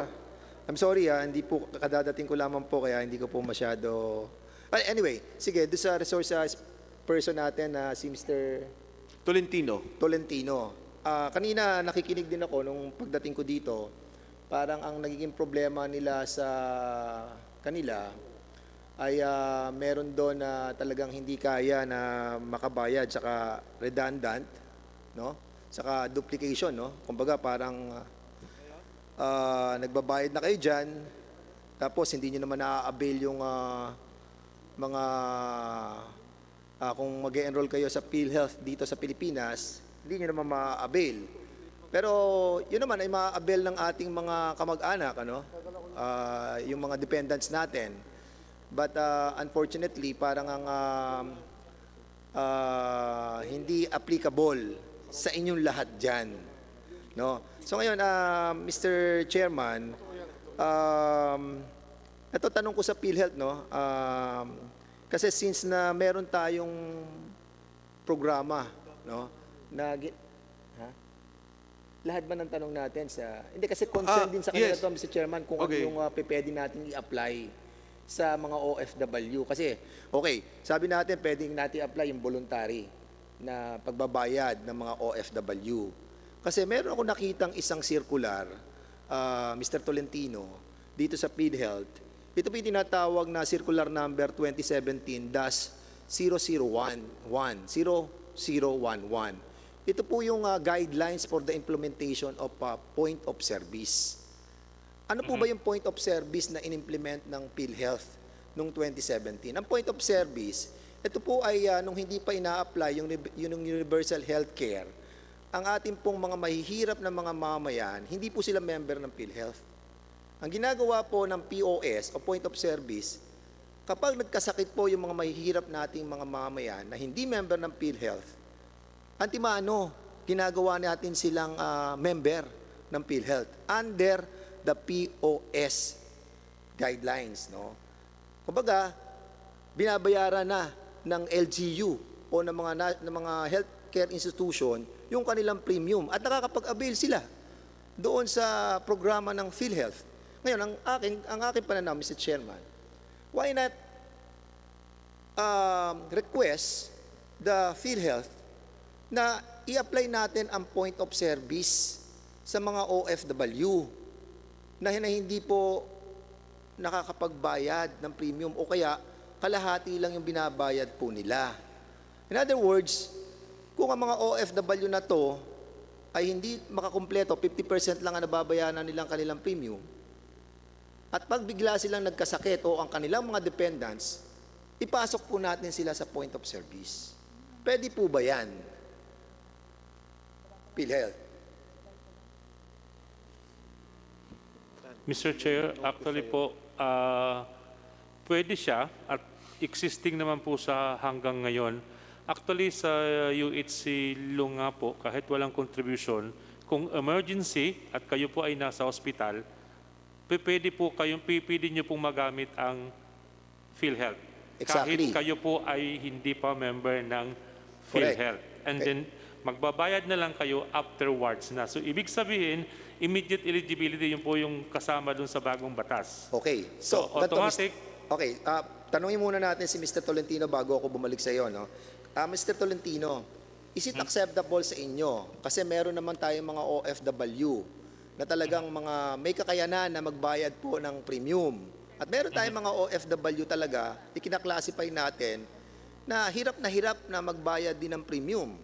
So, pwede nating i-classify yung mga OFW na yon under the POS program na kung saan, kung kailan lamang sila magkakasakit o ang kanilang mga dependents ay magkakasakit, ipapasok natin sila sa programa na POS. Saka lang sila magbabayad ng premium. Acceptable po ba yan sa inyo, Mr. Tolentino? Yeah, I think much better, di ba? Kasi kung hindi ka magkakasakit under the POS program, hindi ka magbabayad.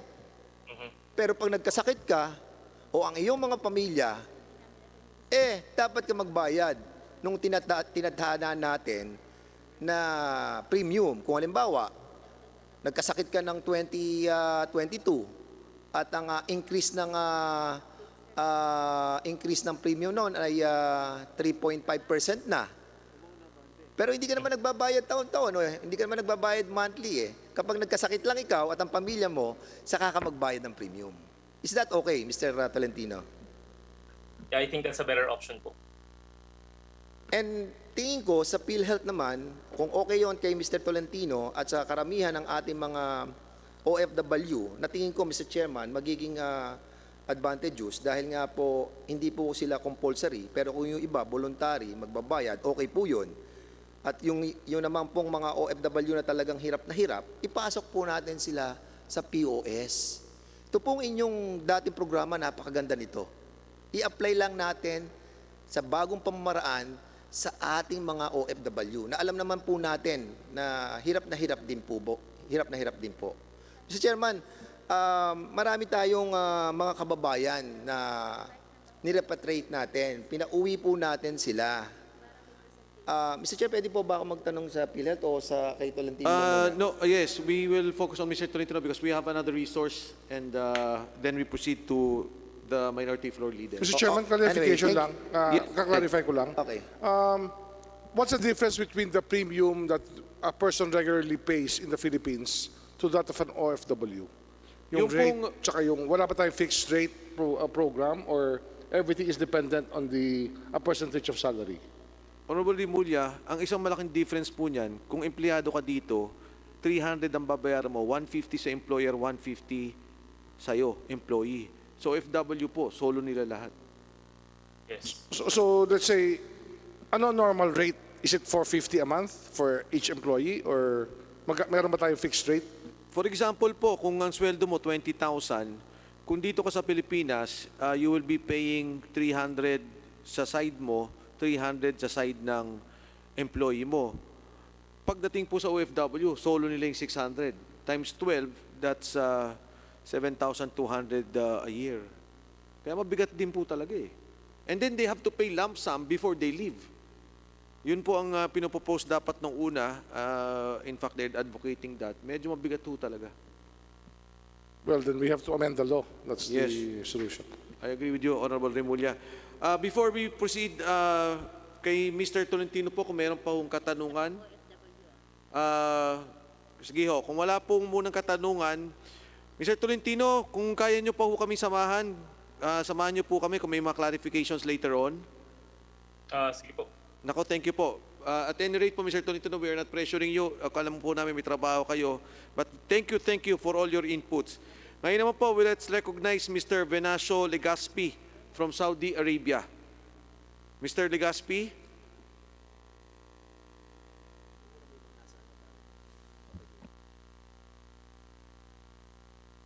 Mr. Legaspi? Hello sir, good morning po. Madaling araw dito sa Jeddah Kingdom of Saudi Arabia, Your Honor. Good morning po at marami pong salamat sa inyo sa pakipagi po dito sa aming pag-uusap.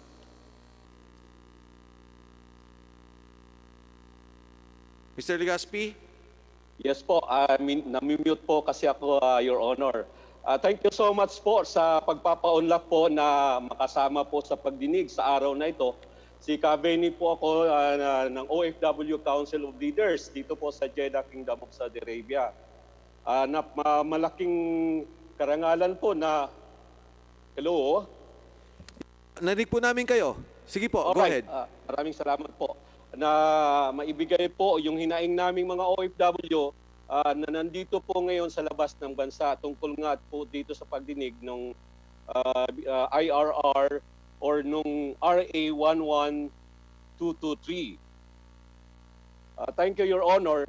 From our side, I would just have this very clear that a statement that PhilHealth is important, but it needs to be correct and it needs to be clean. The principle behind the Universal Healthcare Act of 2019 is novel and laudable. Any well-informed Filipino, including overseas Filipinos, will understand the necessity and significance of having an institutionalized medical security for all Filipinos. Filipino migrant workers, especially those in the Middle East and North Africa region, will eventually go home and would need medical insurance even while working overseas. OFW's membership to PhilHealth entitle them and their families and dependents back home with medical insurance services. This should not preclude us, however, in asserting for a fair and socially correct UHC law. PhilHealth policies and rules crafted with erroneous presumptions needs to be rectified, lest its noble intention will outrightly be lost. Serious policy lapses appearing in the language of the UHC Act, its IRR and PhilHealth enabling issuances are clearly reflective of both legislative, and executive department failure to comprehend the real financial standing and economic vicissitudes in the life of overseas migrant workers in general and land-based OFWs in particular, especially those in the Middle East and North Africa region where overseas are concentrated. PhilHealth's recent attempt to implement the UHC Act and surreptitiously place overseas Filipinos under such a onerous bind, while the whole world and overseas migrant workers themselves are suffering from the economic and medical fallout of COVID-19 pandemic, is totally unacceptable, deplorable, and inhuman.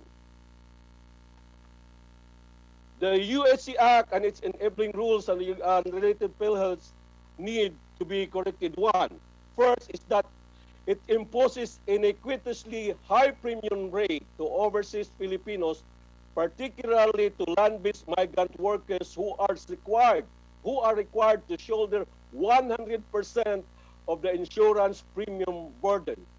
Why impose such rate to people who most likely will not be able to avail PhilHealth medical services anyway because we are based overseas?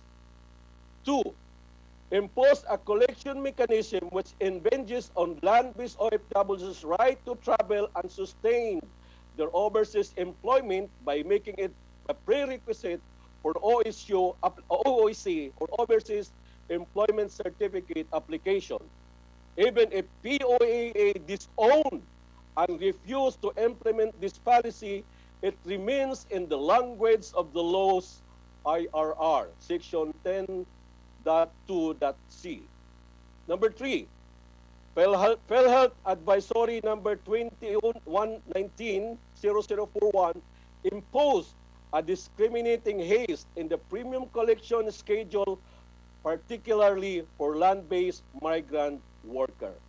Why singled out land-based migrant worker for this discriminating rule? Is there no equal protection under the law? If SSAs can afford to offer a liberal payment scheme for overseas migrant workers, why can't PhilHealth do the same? This was belatedly, of course, amended by PhilHealth Advisory Number 2020-037, extending the period of payment to 1 year from the previous 6 months. The UHC Act and its IRR should be amended and state this clearly to avoid whimsical legislative, overreach and abuse by PhilHealth. Number 4, PhilHealth failed to factor in and address the phenomenon of distressed overseas migrant workers. While it is true that PhilHealth recently came out with advisory number 2020-037 to address this concern, that advisory has no legal basis to stand on the matter is never mentioned nor covered in the UHC Act and its IRR. Number 5, impose penalties and other punitive mechanism for defaulting direct contributors, that's us, or members, such as land-based migrant workers, are excessive, coercive, and confiscatory in nature. UHC Act is a social legislation which should serve, not hurt, the interests of its member contributors. Its punitive funds should be directed to third-party manipulators or opportunists and to PhilHealth employees who abuse the fund entrusted unto them. Number 6, trampled upon the rights, interests, and welfare of land-based migrant workers without the benefits of a prior, genuinely democratic, effective, and sufficient consultation process with us. Had there been one, there would have been no need for this position paper that we have. If PhilHealth want to be trusted its procedures and rules, and the UHC Act itself needs to be fair and correct. Mr. Chair, yun po yung mga hinaing namin na kailangan pong matingnan po ng August body ngayon, kagaya po nga ng sinasabi na dapat po ay hindi po ito mandatory, dapat po ay voluntary ito. Yung OAC po dapat ay hindi po ito konektado because it's infringes on your right to travel and to work abroad. Ano ka makakabayad kung wala kang trabaho at hindi ka makakapagtrabaho dahil hindi ka naman nakaalis dahil wala kang OAC. Nandun po yung penalties na compounded pa po. Walang consultation na naginana po para sa amin. Ang napakasakit po yung nangyayari ngayon, nasaan po yung tiwala naming mga contributors or mga nagbabayad po dahil sa nangyayari ngayon ng mga anomalya o maraming mga hindi pa na aayos ng mga investigations ng Commission on Audit, Your Honor. So, Your Honor, ito po yung mga hinaing namin na sana matutukan at magkaroon po ng pagbabago o kaya maisama kung mayroon man pong mga dapat gawin o amindahan sa UHC Act 11223. Maraming salamat po sa pagkakataong mailahad ang aming mga hinaing dito po sa labas ng bansa. Si Kaveni po ito ng OFW Council of Leaders. Balik po sa iyo, Your Honor. Maraming salamat, Mr. Legaspi. Paglilinaw din po, ito naman pong ating batas ay kaka-aproba pa lang. Kaya nga po, nung makita namin yung problema at nakita namin na kailangan talagang umakto kaagad, andito naman po ang inyong Kongreso para ayusin kaagad ang batas. At sumasang-ayon po kami, Mr. Legaspi, sa mga nabanggit nyo, mga puna at obserbasyon ukol sa batas na to. Maraming salamat din po, and we hope you can stay with us. Samahan nyo po kami sa patuloy nating pagdinig nitong probisyon ng OFW. Itong araw po na to, sa Kongreso, ginawa po namin isang araw na para lang sa probisyon ng OFWs dahil nais nga po namin ayusin ang ating batas at ang mga problema sa Universal Healthcare Law. Ngayon naman po, gusto ko pong kilalanin, kung pwede ho, bigyan natin tig 5 minutes na lang itong ating mga guest tapos makapag-discuss na tayo. Si Ms. Rodora Abano ng Center for Migrant Advocacy. Ms. Abano, are you there?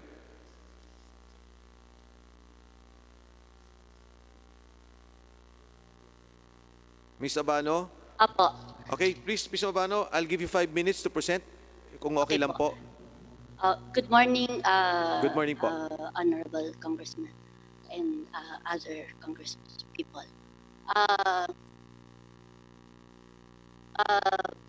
We have presented this in the joint hearing earlier at the Senate, so we will just reiterate our position. We believe that more than 10 million OFWs and other overseas Filipinos being part of the Filipino nation should be included in the country's universal healthcare system. Ma'am, Yep. Ma'am, I'm sorry, nakakat po. Nakakat po yung inyong signal. I'm sorry ho. Sorry. Okay na po? Mukhang okay na naman po. Sige po, please continue, ma'am. Salamat po. Okay, so it is only fair, therefore, that OFWs contribute to the universal health care, which will also benefit them and their families. However, in the light of the particularly difficult situation of the pandemic, we strongly recommend the suspension of collection of PhilHealth premium from OFWs until at least the end of the year. And instead, we call on the review and adjustment of the law and its IRR. While we believe in universal health care, we take exception in charging OFWs high contributions as in support as well to Kaveni, because unlike employed workers in the country, they fully shoulder that entire amount. In the case of seafarers, the manning agencies share part of the employer's contribution. We're also concerned about the current ongoing investigation into PhilHealth because it does not inspire trust nor confidence in the system. I have actually submitted the position paper, so I wouldn't take up all of it. Yes, ma'am. Yeah.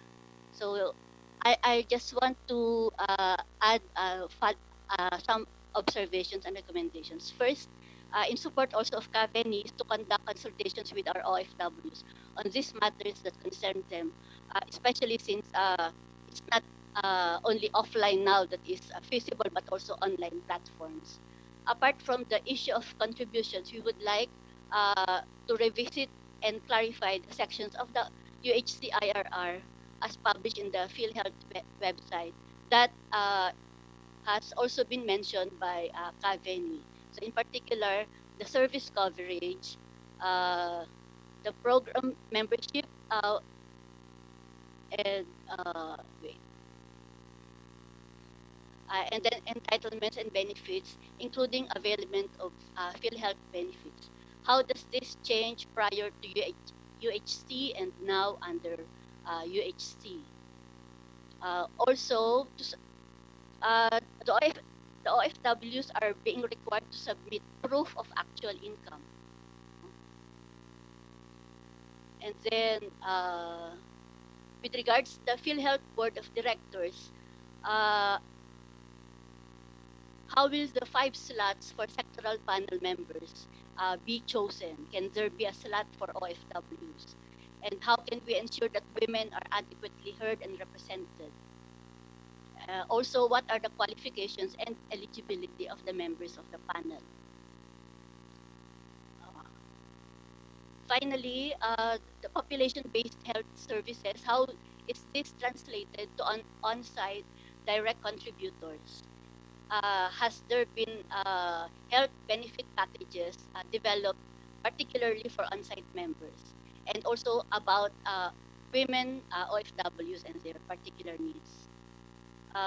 Also, similar concern on the portability of benefits in place, whether this is in place under UHC and what are the considerations.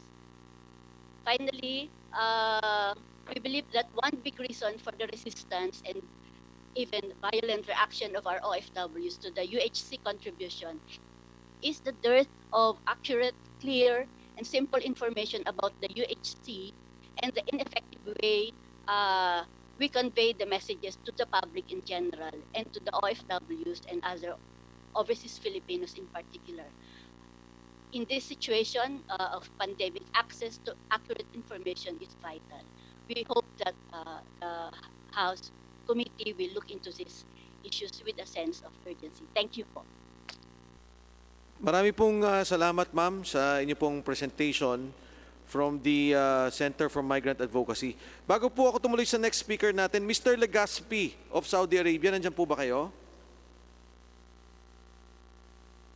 Mr. Legaspi?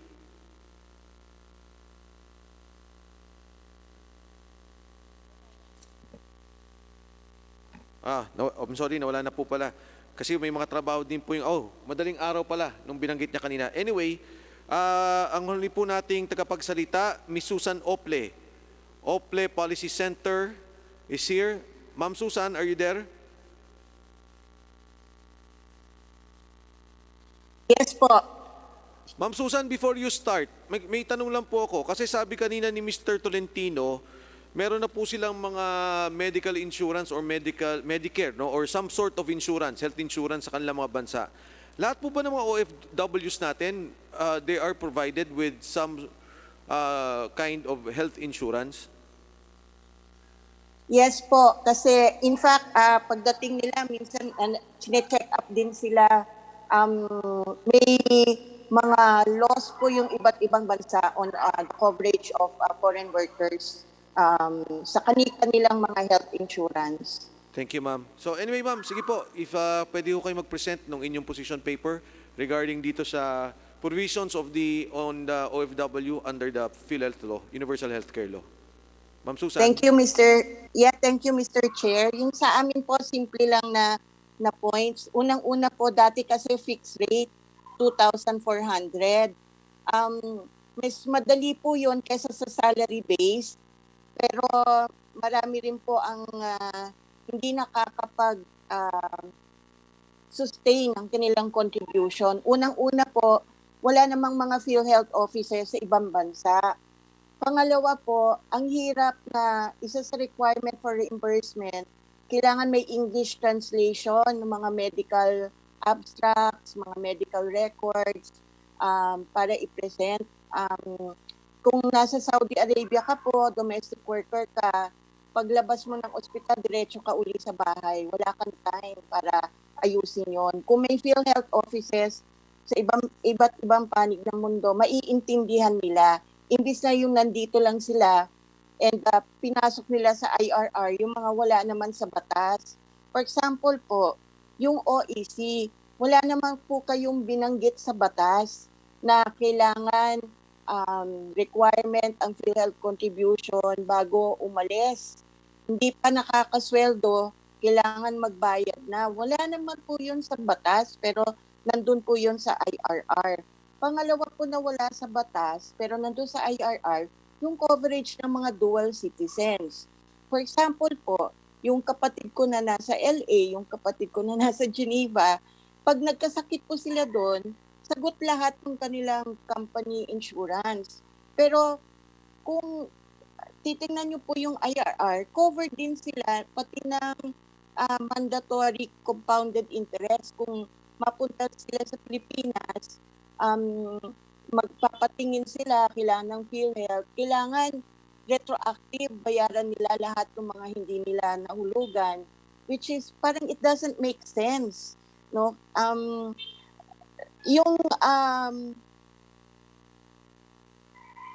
Yung difference po kasi, and sana maintindihan ng PhilHealth to, and sa consultation sinasabi po namin ito, ang sweldo po dito ng domestic workers, may regional wage boards. Kaya lagi po yan na-update. Ang sweldo po ng OFW, seafarer man yan o land-based, batay po sa kontrata. At minsan, lalo na sa land-based, hindi pa nasusunod yung kontrata. And para sagutin ng isang OFW, yung employer share at yung worker share, masyadong mabigat yun. And hindi namin maintindihan kung bakit naisama siya dun sa yung OFW sa direct contributors ng ibig sabihin voluntary direct contributors na ibig sabihin kaya niyang sagutin both shares. Malinaw naman na lalo na for a domestic worker 20,000 ang suswelduhin, madalas delayed pa.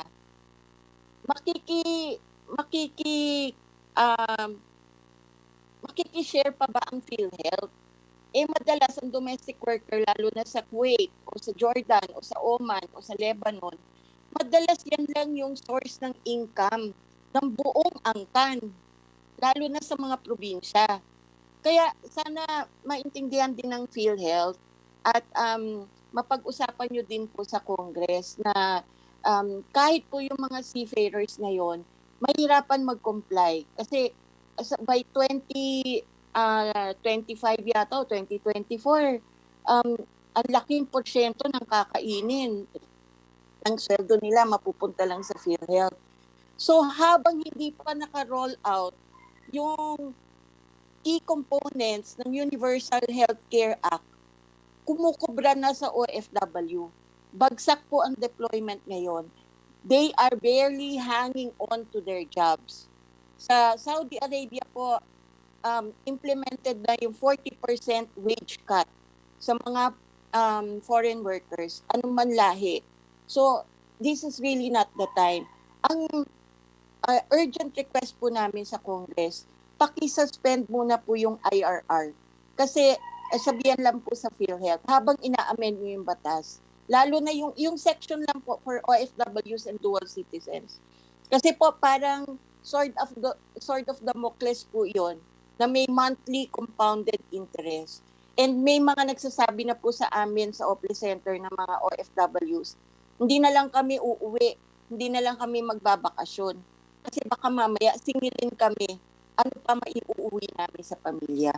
So, yun lang po, sir. I think it's really problematic. I think they overreach. Pakitingnan lang po how they drafted the IRR. Kasi I don't think it's aligned with the intentions of our legislators. Maraming salamat po. Ma'am Susan, yun nga po ang balak namin na even sa ngayon, in fact, this afternoon, kung kakayanin na po namin gumawa ng isang, yun po ang utos namin ni Speaker Alan Cayetano, na magpasa kaagad ng amendment, ay itulak naman kaagad at isulong kasama ang Committee on Health, ang aming Chairman Helen Tan, para agad-agaran po masagot kaagad itong problema ng PhilHealth, yung batas at maging yung IRR. Yes po. Wag lang po kalimutan din yung mga dual citizens natin. Kasi sa tingin ko po, wala naman po yun sa main body ng batas. And we really appreciate po all these immediate measures that the House is taking. Ang laking ginhawa po yun at this time. Salamat po. At saka Ma'am Susan, pagka ho ginawa namin yung TWG, at in fact ngayong hapon, subukan namin gawin yung batas, pinapadraft ko lang po yung kung ano yung pwede naming pagkaisan. Tulungan niyo po kami at huwag po kayong umalis dyan sa Zoom, Ma'am Susan. Oh, sige po. Andito lang po kami. Thank you po. Okay, thank you so much. Ma'am Susan Ople, one of our, nakasama ko rin po yan sa trabaho, napakasipag po niyan. One of our advocates, strong advocates for OFWs. Bago ko po ituloy na yung questions natin, I'll proceed to Congressman Benny Abante. If the committee members will allow, kasi ho, yung Thursday, meron pa tayong hearing, gusto ko pong ipatawag na mismo yung mga ospital na may existing violation from 2013 to 2018. Our PhilHealth officials are here, baka pwede hong i-relay ninyo sa inyong mga, at maging sa ating sa Zoom, no? Andyan po yung sa ating legal. Ito po, patawag po natin itong mga ospital na supposedly ang violation nito from 2013 to 2018. Isa lang po ang sinaba kong ospital dito na maraming violation noong 2019. Abra Provincial Hospital, Baguio General Hospital, Benguet General Hospital, Bishop Reagan sa May Mindanao po, Cagayan de Oro Maternity Children's Hospital, Bontoc General Hospital, Butuan Doctors Hospital and College, Corner District Hospital, Luzon Sabala Birthing Home, Luison Sabala Birthing Home, Divine World Hospital, Domingo Casano Hospital. Ito, 2019 ang violation lang naman niya, pero napakarami, 431 cases. Tamparan Medical Foundation, United Doctors Hospital of Kidapawan, University of Perpetual Health Medical Center, Dr. Petrino Sares Memorial Hospital, Paul Jesus Midwife Clinic, Pine City Doctors Hospital, Posha District Hospital, Quezon City Eye Center, SAA Healthcare, St. Louis University of the Sacred Heart, San Pedro Hospital of Davao, St. Teresa Wellness Center, St. Therese Hospital, St. Theodore's Hospital, St. Mary's Hospital, Maternity and Children's Hospital, Iligan City, Lutheran Medical Mission and Rehabilitation Foundation, Mercy Community Hospital, Michael Abutagil Hospital, Misamis University Medical Center, Moorhouse Mission Hospital, Notre Dame de Chartres Hospital, Oras Doctors Hospital, Osamis City St. Joseph General Hospital, Pacific Eye Institute, Panopdopan District Hospital, Pathfinder Estate Hospital, Dr. Pablo Torres Sr. Memorial Hospital, Eastern Sun Medical and Diagnostic Center,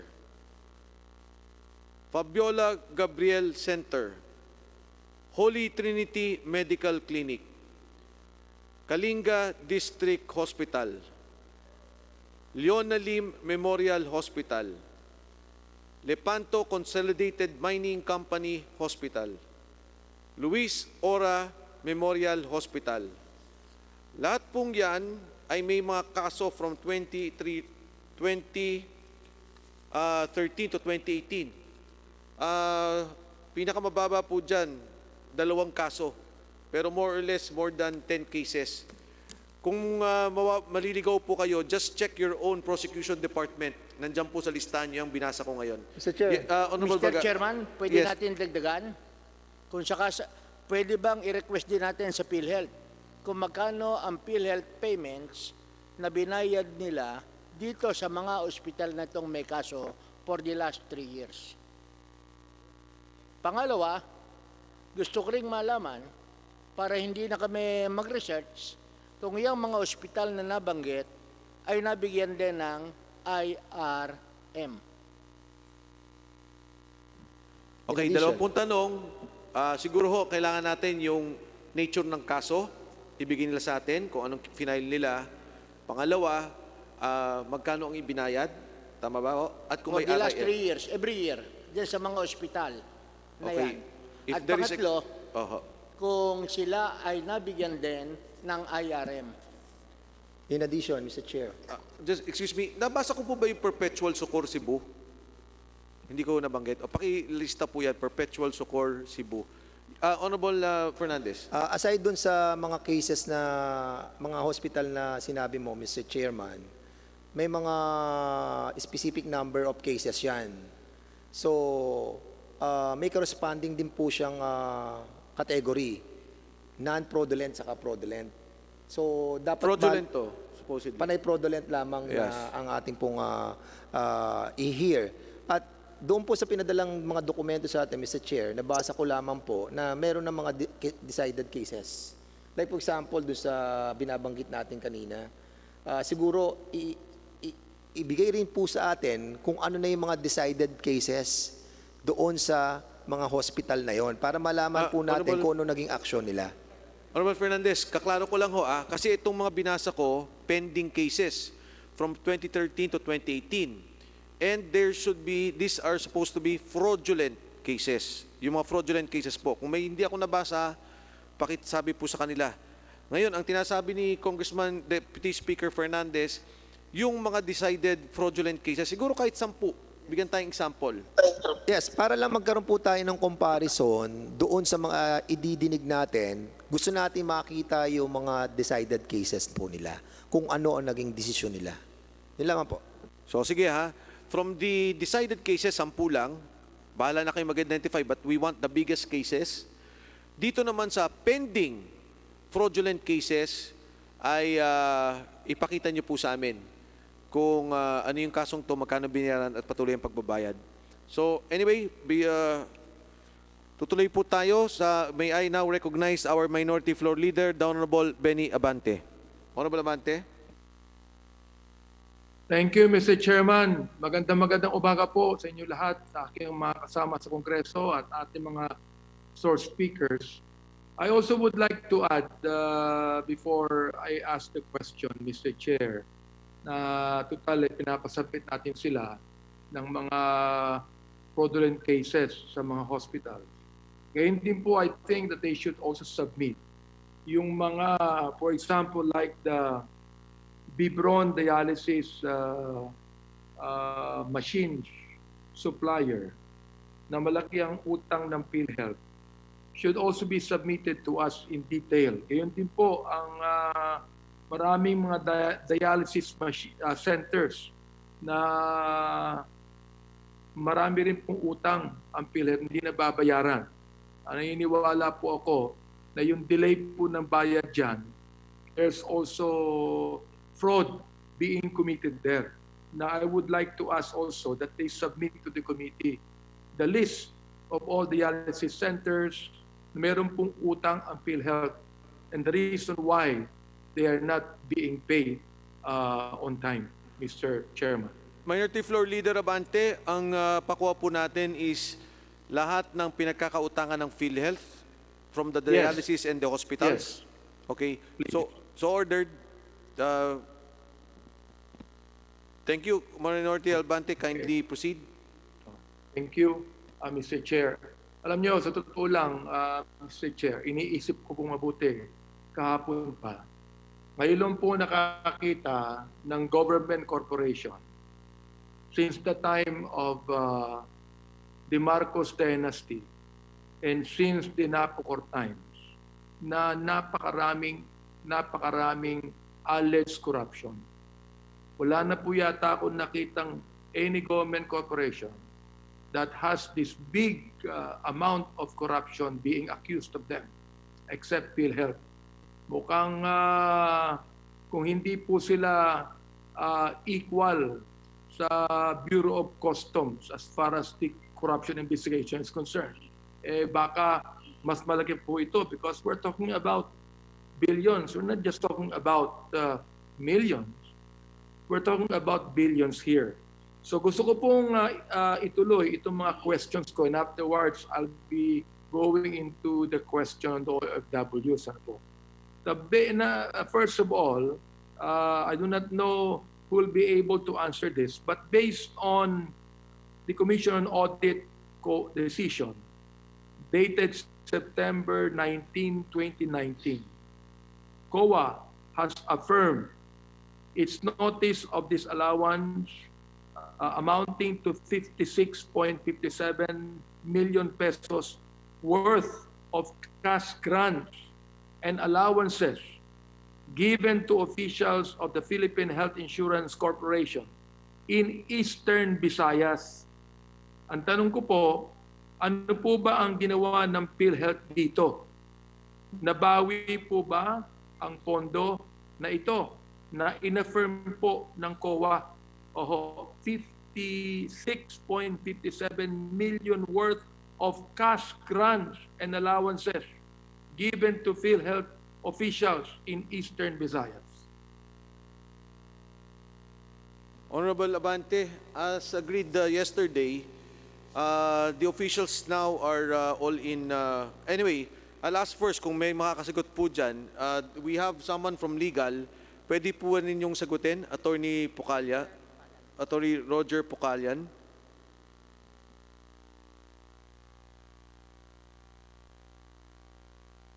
Attorney Roger Pucallan is recognized.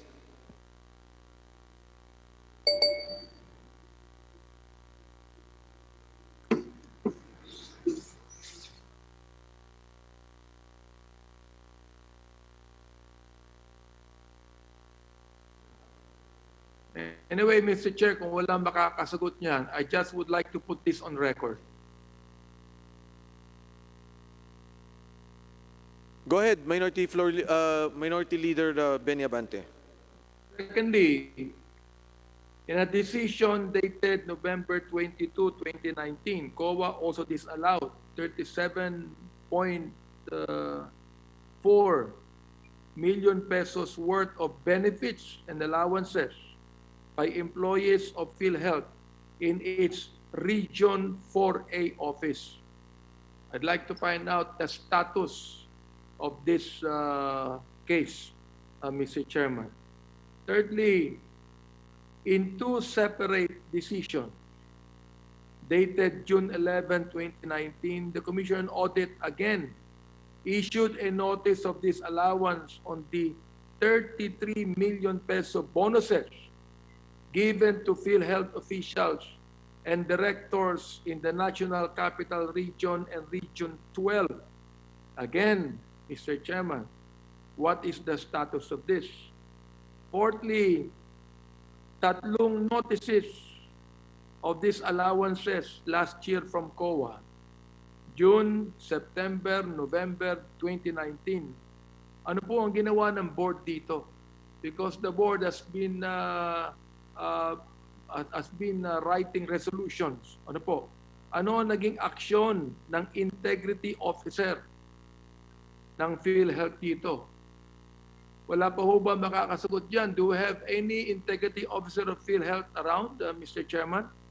Honorable Minority Leader, as agreed yesterday, we were supposed to just focus on the OFWs. That's why yung finance and yes.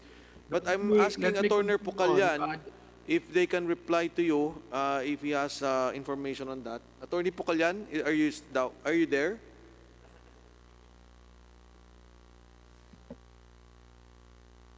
He's still not in Zoom, Minority Leader. Yes, Attorney Pucallan. Yun po, may tanong po si Minority Leader Abante.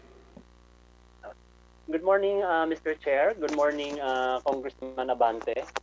As to your query on the disallowance of PhilHealth Regional Office 8, the decision of the Commission on Audit was already elevated to the Supreme Court late last year, no? So it is now pending before the Supreme Court. I would like to stress, as to the other notices of disallowance, we are still verifying with our concerned regional offices, no? But under our existing rules, all decisions of COA on personnel benefits and disallowances are required to be appealed up to the Supreme Court, Your Honors. Well, it means that if it is appealed up to the Supreme Court, there is propriety to the affirmation of the Commission on Audit. No? PhilHealth benefit payout, benefit payout totaled 568 billion between 2013 and 2018. Can you attest to that, Attorney? As per what benefit payout, sir, as to, are you referring, sir, to the hospital claim? Then, total benefit payout totaled 568 billion between 2013 and 2018. Billion, sir? Billion. Billion, sir, billion. Yes, billion.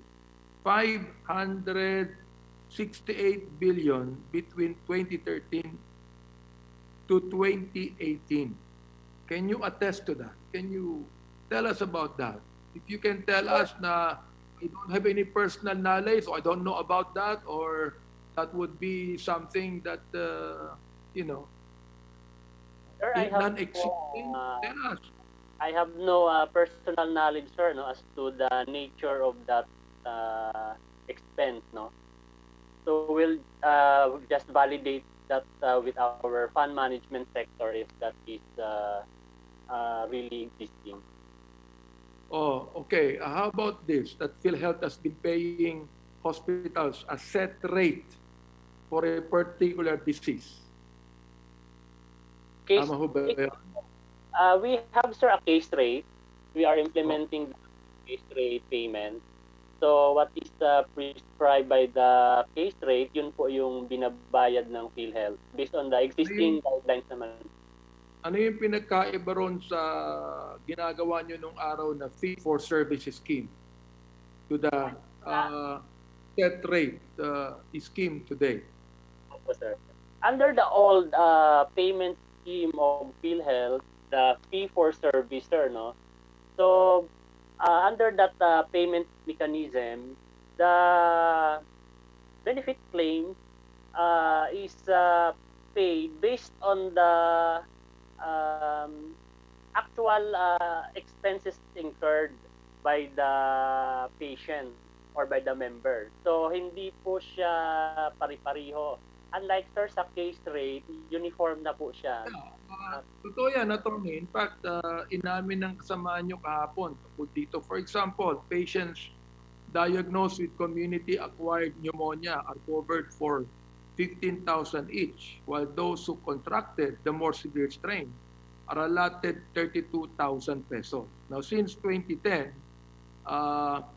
pneumonia has consistently ranked as the most prevalent disease reported by hospitals. So ang tanong dito, so ano ang ginagawang paraan ng PhilHealth para maiwasan yung upcasing, no? To speak of, o yung diskarte ng mga hospital na mag-submit ng claims for pneumonia kahit ang pasyente ay mayroong ubo at sipon lamang. Yan ay inyong tinalakay din kahapon yan, another cause of fraudulent claims. I think, sir, one of the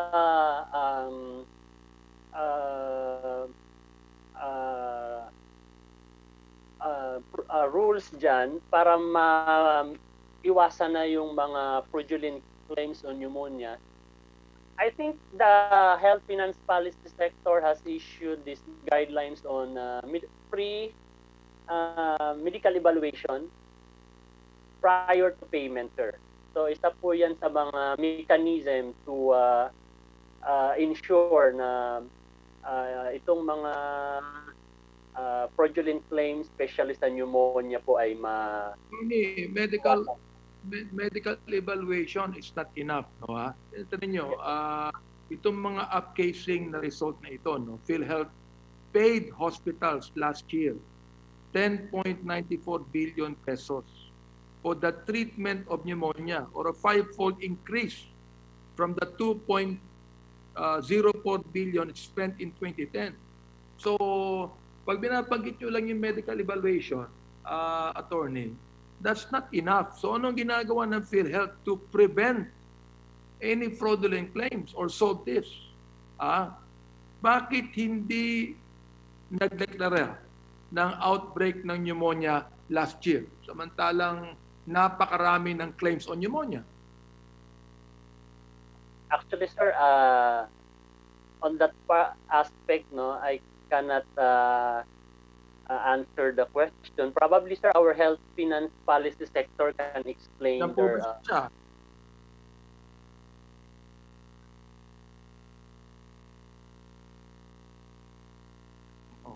Kong Abante? Is it there? Kong Abante?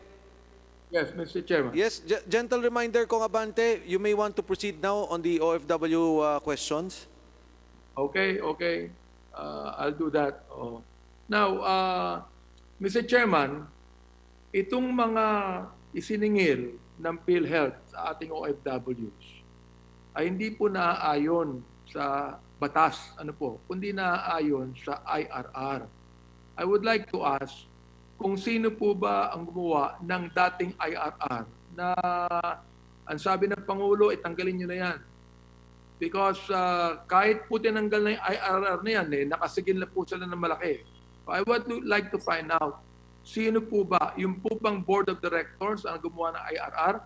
Sapagkat, Mr. Chair, hindi man lang inabisuhan ito ng ang Kongreso tungkol dito. Attorney? Yes, sir.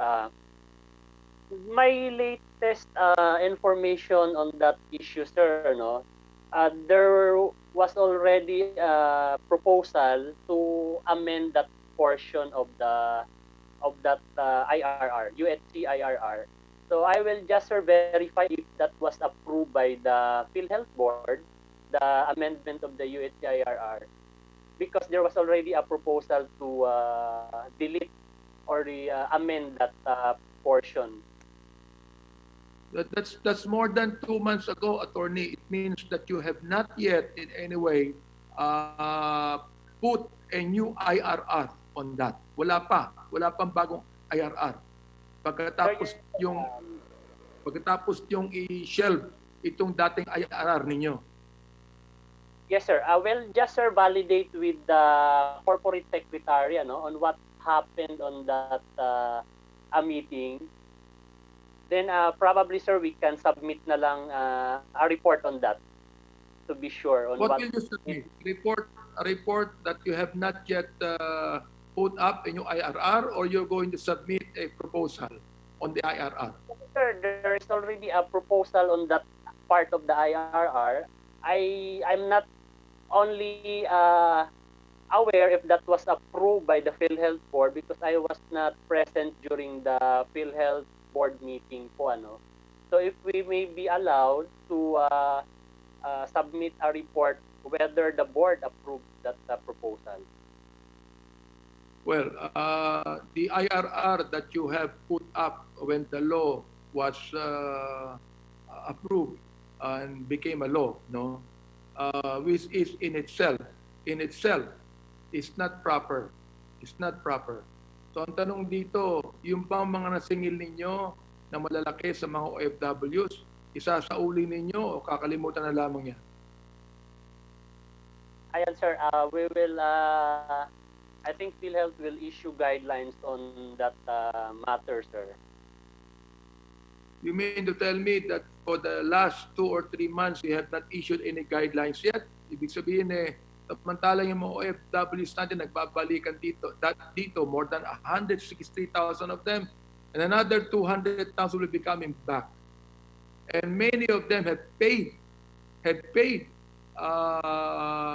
too much of what you ought to get from the contributors. Ibig sabihin, wala kayong planong isauli yan sa kanila, yung mga inyong mga siningil na matataas, realizing that the President has already ordered you not to pursue the IRR that you have been putting up, or you have been implementing? Sir, can I refer you to our senior manager on overseas Filipino workers, Ma'am Chona Yap? I think she is also online or participating in this. Yes, ma'am. Can you respond Ms. to Yap that? is recognized. Good morning, Congressman Abante, Yes. Mr. Chair. Yung sinasabi niyo po na kinokolektahan namin ngayon ang OFWs based on the UHC IRR, hindi pa po, kung meron man kaming nakolekta, siguro yung minimum lang na 2,400 na parehang amount doon sa bago pa mag-UHC law. Kasi nga, dinidiscuss pa nga kung ano ba talagang amount ang babayaran ng OFWs. So, kung meron mang nagbayad ng eksaktong amount, mas mataas sa 2,400, inaano po namin ito, we will automatically adjust based on, let's say if we decide na i-maintain lang ang OFW contribution, let's say at 2,400 at nagbayad sila, let's say ng 7,400 pesos for the whole year, i-adjust namin ito so it will cover yung adjustment for several years of contribution. Ipapakita po namin ito sa OFW na ito po ang mangyayari. Ito po, I'm sure na naningil kayo based on the IRR that you have promulgated. I am sure that a lot of our OFWs have paid more than 2,400 a year. Now, I do not know if you realize that. PhilHealth Medical on Finance po yun, Chona? Yes, sir. Yung ano namin, yung Circular 2020-0014, nagsasabi na po doon na pwedeng pwedeng magbayad ang OFW ng parang initial payment na 2,400. And then, kung Hindi, kaya nga po, kaya nga po in-scrap ng Pangulo yung IRR ninyo. Eh. Kaya nga po, sinabi ng Pangulo na singilin nyo lamang tulad singil sa Pilipinas sapagkat marami nang umaangal na OFW. Eh. Ang tinatanong ko sa inyo, meron ba kayong balak isauli o for example like isama na sa mga future payments itong mga sobrang binayad nila? Ganun nga po yung sinasabi ko na kung merong sobra sa rate na dapat bayaran ng OFW, i-adjust po ng PhilHealth yon to cover future payments. And Yun that po is yun. now your guidelines. That is now the approved guidelines you have. Kahit sa noon man, ganun pa rin po yun. Kung merong excess payment, i-adjust po namin yun to future payments. BH sa Gaite. My goodness, why would you put up a IRR that would let the OFW pay excess of what they should pay? Pagkatapos gagawa ng paraan sa gawin ito. Nakakapusta ka naman yan. Hindi naman po, kasi ano lang yun, anong tawag yan na situation, kung may mangyaring ganon. Pero kung ang IRR namin ngayon ay definite na kung ano hindi lang yung kung, marami yan. I would like you to know that I am a bishop and I have a lot of OFWs in the Middle East right now. A lot, thousands of them. Yes.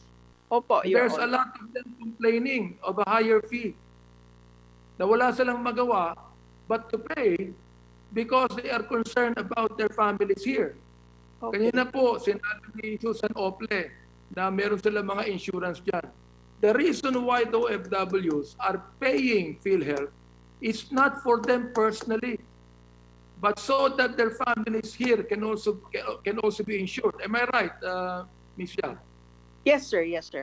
Opo, sir. That's what I'm saying. Now, meron pa sinabi sa akin na kahit doon sa ibang bansa, kapag sila na hospital doon, sinabi sa akin yan, that the PhilHealth will pay. Totoo ba yun? Kung may claim sila po, babayaran po yun sila ng PhilHealth. May reimbursement po sila. At Philippine case rates po. Kinakailangan mag-claim muna sila. Who is going to claim? The hospitals there? Or it will be the OFW himself, kasi kung siya man ang na-hospital doon, mag-file siya. He has up to 180 days or 6 months to file. 160 days to file. Do you already have OFWs that filed claim? Yes, sir. What we do is, kung mag-file sila, kung mag-landing yan dito sa amin, sa central office, ipadala namin yun sa kanilang home province or region para sila na ang mag-process. At ang aming opisina sa region, nearest their address, will make the reimbursement. Ganon po ang proseso namin. I'm sure, Ms. Yap, that many of the OFWs don't even know about that because ang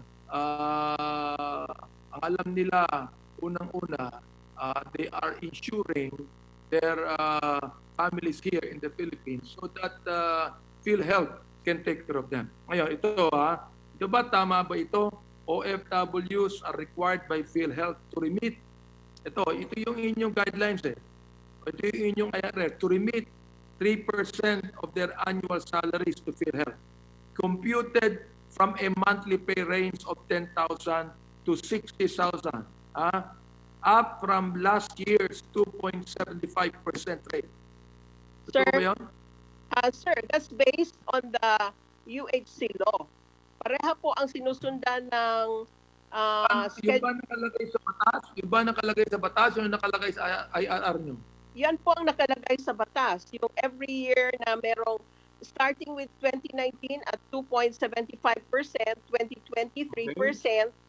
Oo, pareha lang po ang sinusundan ng schedule of payment ng OFWs at ang mga local employees dito sa Pilipinas.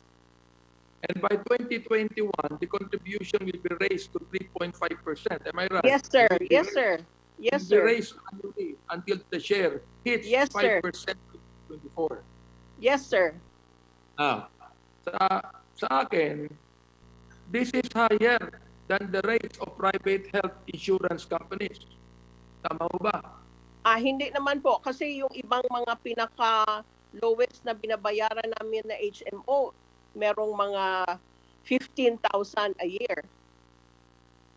Mr. Chairman, I think that we should also review the UHE law to be able to find out if that would really be, be more compassionate to our OFWs who are considered modern heroes. So, Mr. Chairman, yun lamang po muna, and I would like to ask that the next time that I will be included again, the rounds of interpolation. Thank you very much. Mr. Chairman, Thank you, Minority Leader Abante. Honorable Barsaga. just a follow-up to the line of questioning of our minority floor leader. Yes, go ahead.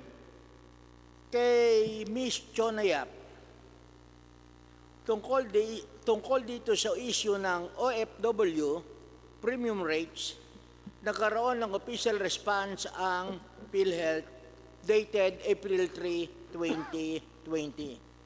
Alam niyo po ba itong official response na to ng PhilHealth? Response po or circular? Response. Tungkol saan po yan? Official response to the increased premium rates affecting overseas Filipino workers. Dated April 3, 2020. April 3, 2020. I'm sorry, Your Honor. I'm not. Okay, just to clarify, for your confirmation, nakalagay dito, last year, ang collection sa OFW amounted to 1.02 billion, comprising 7.7% of the premiums from total collections. Masasabi mo ba na tama itong binasa ko? Opo. Tama po yun. Tama yan. Okay. Tama po. Maraming salamat. Nakalagay din dito, bagamat ang binayad ng OFW sa premium is 1.02 billion, ang kanila namang kinlaim amounted to 1.7 billion. Opo. Tama rin yan. That's correct po. That's correct. At nakalagay rito, out of that 1.7 billion, 69% of the claims are attributed to their dependents. Opo. That's At correct yung po. 31% naman was claimed by overseas OFW. Opo. Okay. Ang una kong tanong, ito bang 31% na claim by overseas OFW, tama ba ang aking impresyon na ito ay binayad sa mga OFW na wala sa ating bansa o nandito sa ating bansa?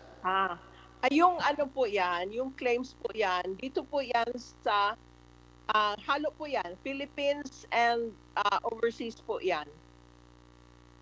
Kaya nga, ang nakalagay Yung dito, yun po yung mga main members, yung sila po yung PhilHealth members na baka na hospital sila abroad or dito mismo sa Pilipinas. Ma'am Chona, ilan po ang nasa abroad, ilan po ang dito? Nako, wala po ako dito ngayong gusto disaggregation. lang naming malaman, Okay po. gaano ang inyong binayad na amount sa mga kababayan nating OFW na nasa ibang bansa last year?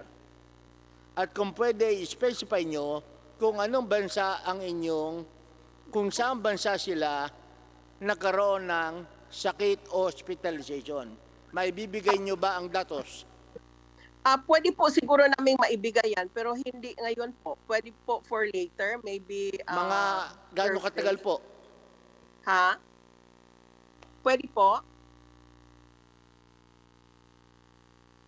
Sa Kanina Thursday, po, Congressman Barsaga, sa Thursday po, pwede? Yes, Thursday. very Opo. okay na, Thursday. All right, Thursday. Okay.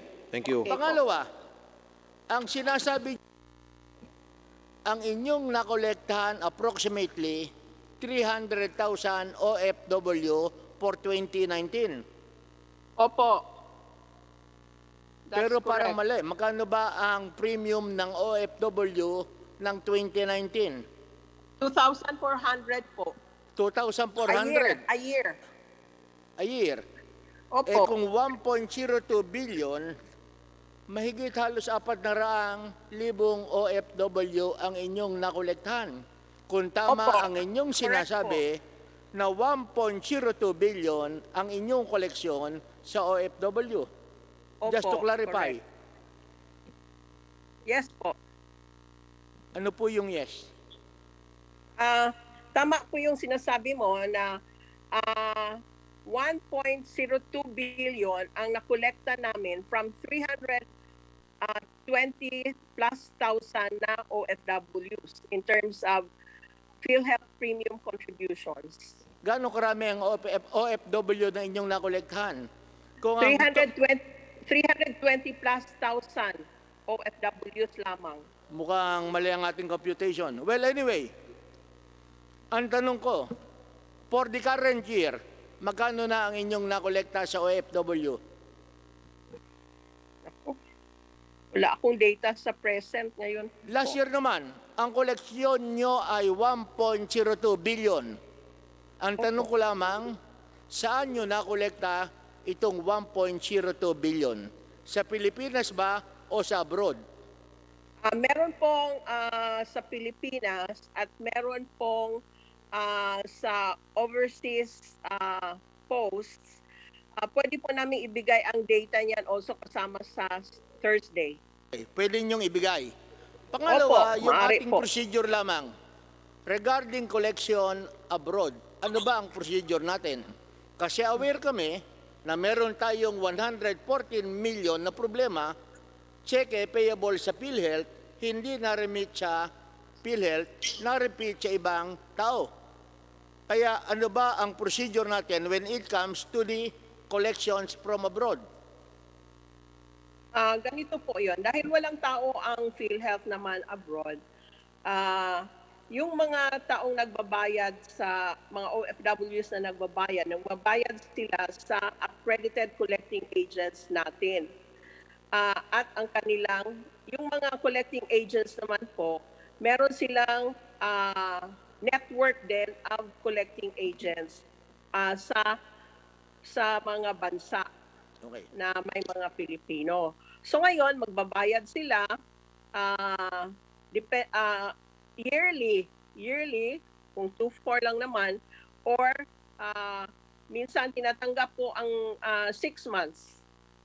So, ang tanong ko, Ang collecting agents na po ang mag-remit ng mga pinagbabayad na premiums dito sa PhilHealth main office.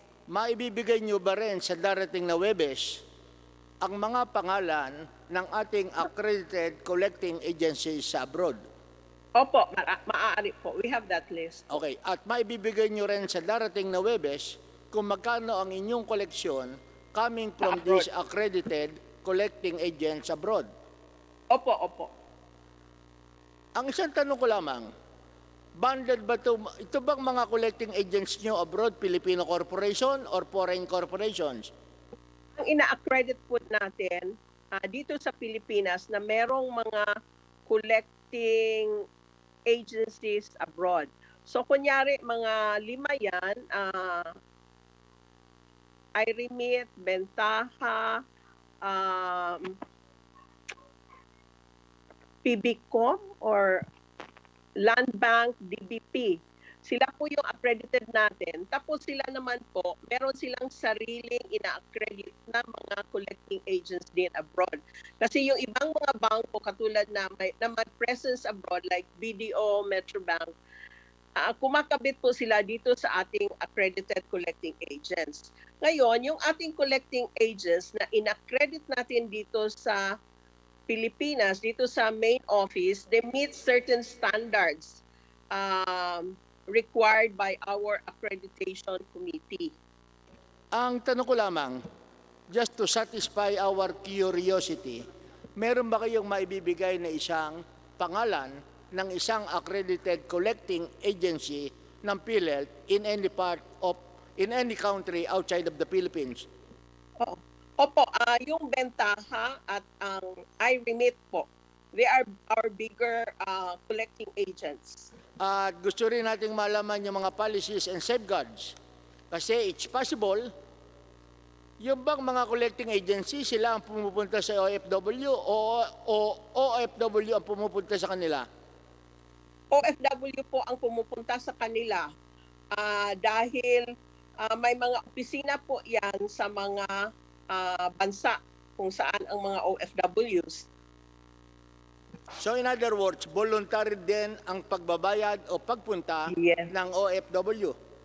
Yes po. Kasi kunyari ma-anniversary na sila, kailangan, depende sa kanila kung i-continue pa nila ang kanilang membership sa PhilHealth. Kasi wala naman pong taga-remind sa kanila doon, while anniversary mo na, pwede ka nang magbayad. Sila na lang po, voluntary talaga po ang nangyayari.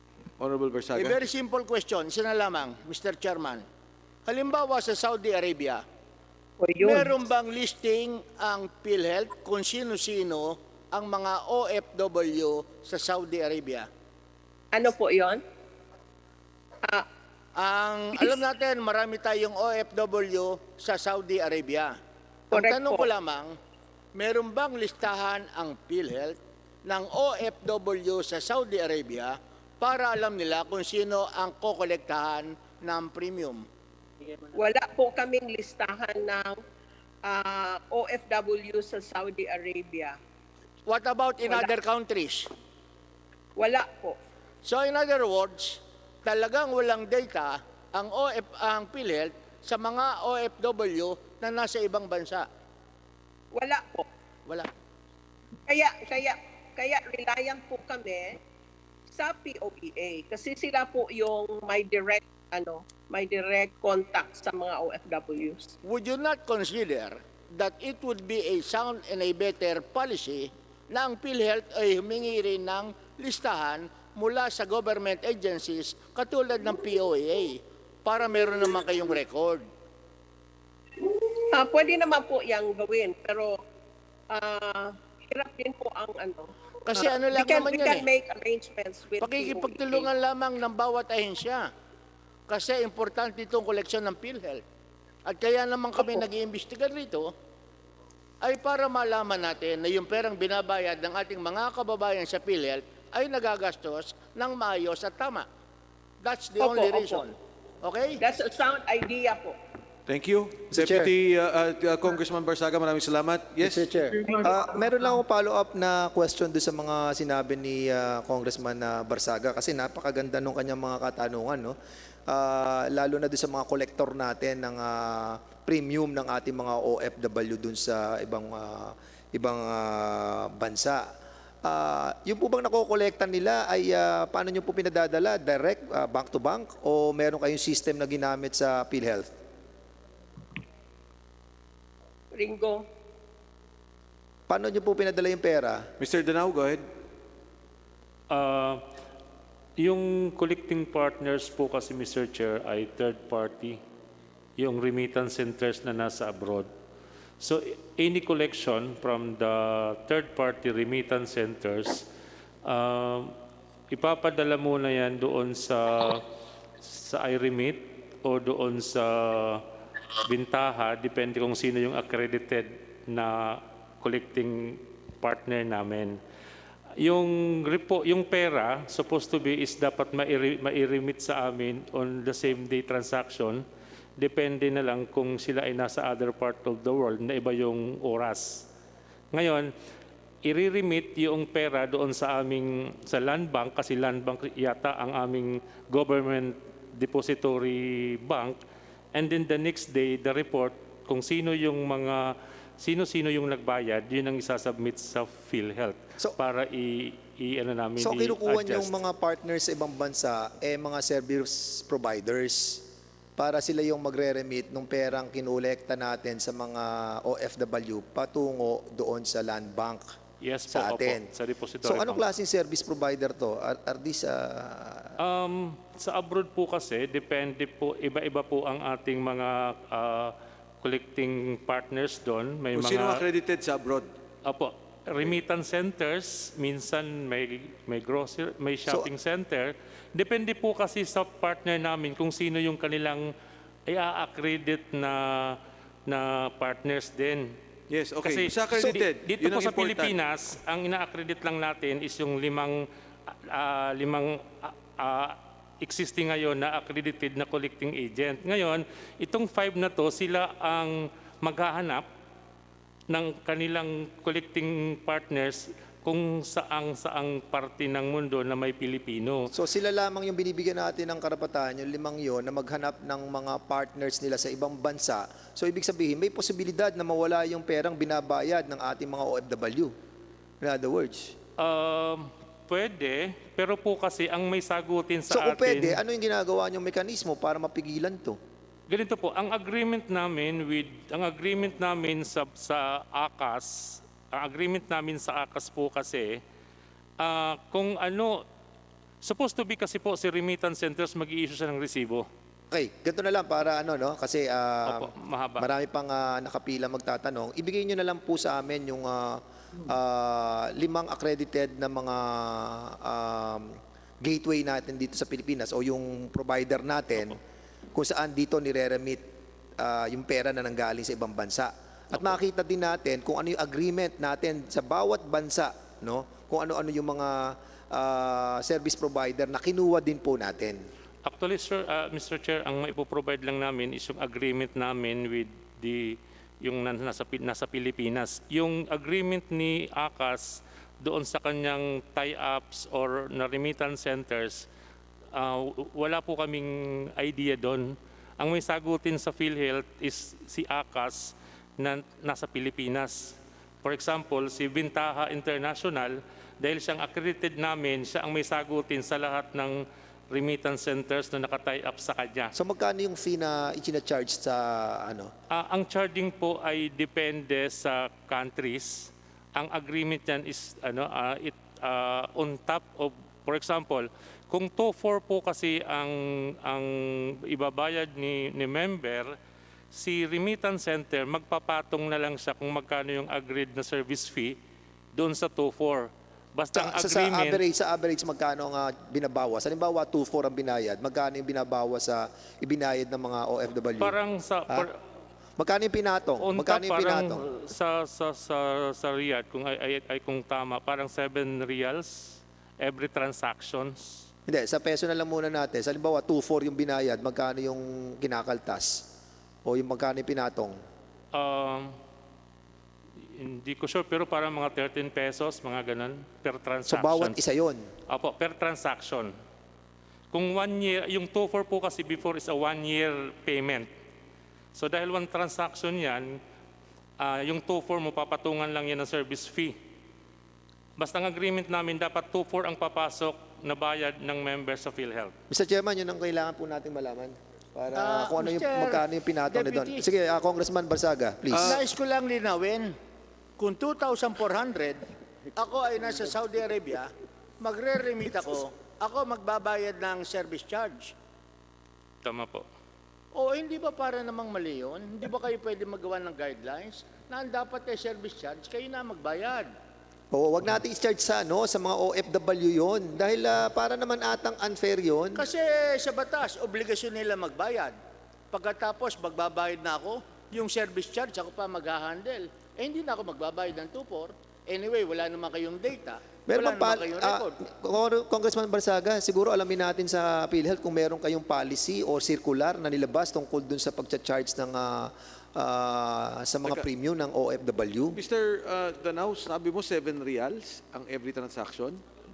Actually po, iba-iba po siya, depende. Yung 7 reals na ano ko lang yon, pero parang ang idea po is Kasi medyo matagal na, parang 7.5, parang ganun. Pero According to Congressman Remulla, that is almost 97 pesos.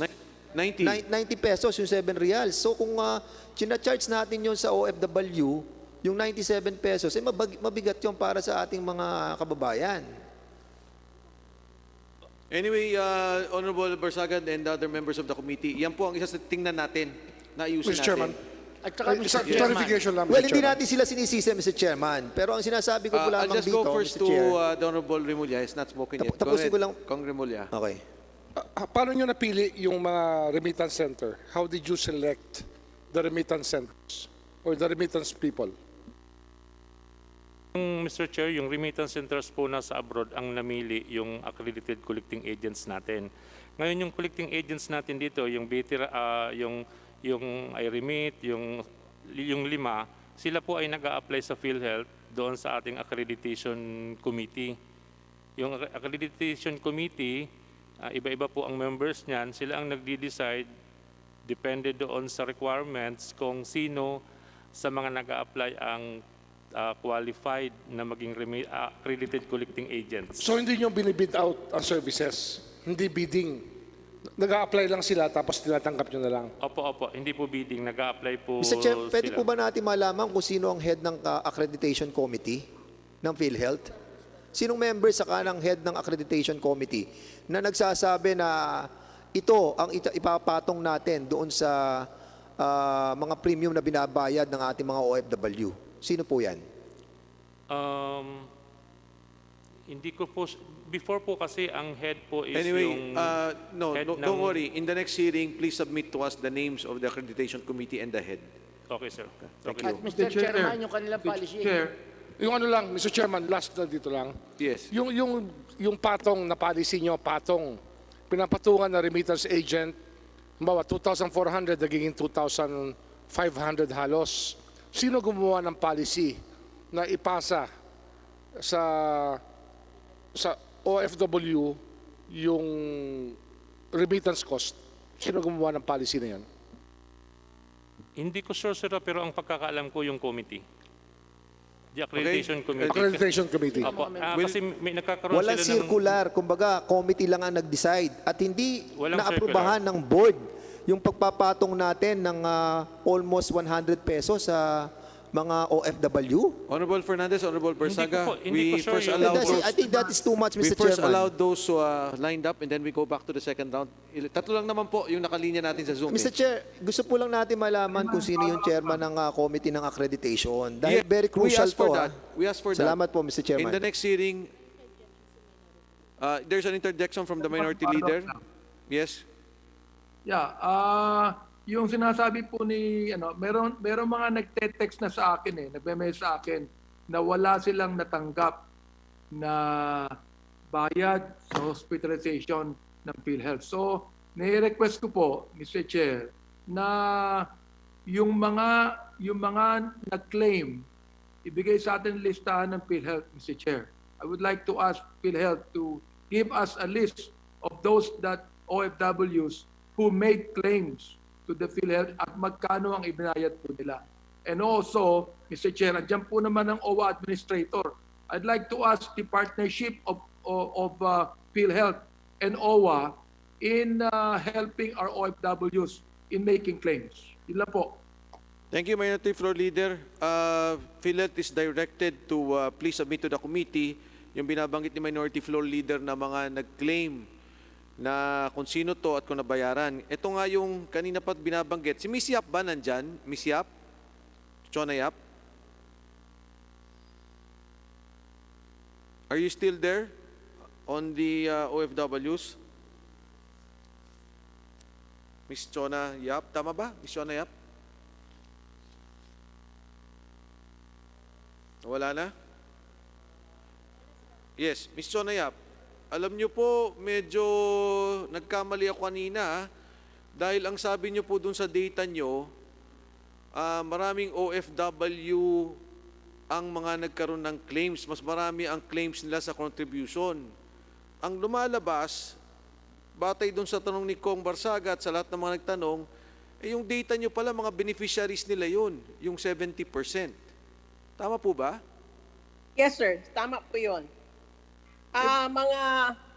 Mga 30% ay mga yung members mismo.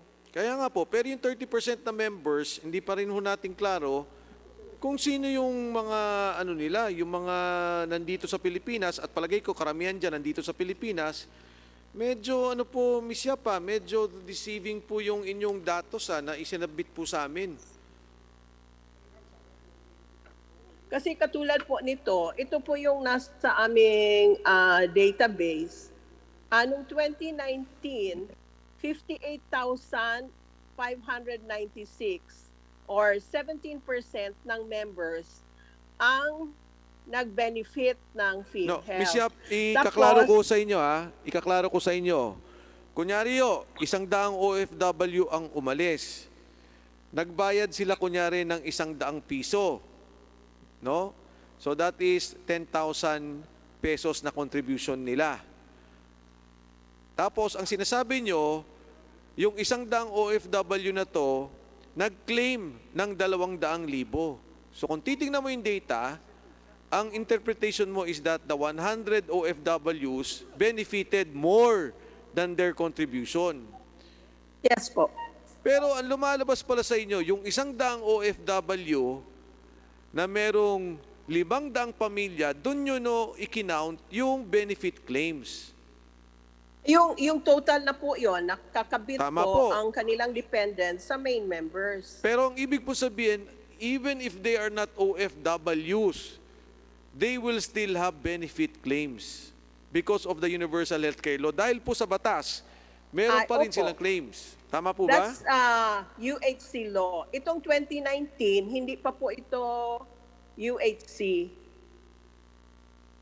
Kahit na po Ang hindi... nakalagay po dito, sa OFW contribution na 1.02 billion, ang availment po ng OFW and their dependents is 1.86 billion.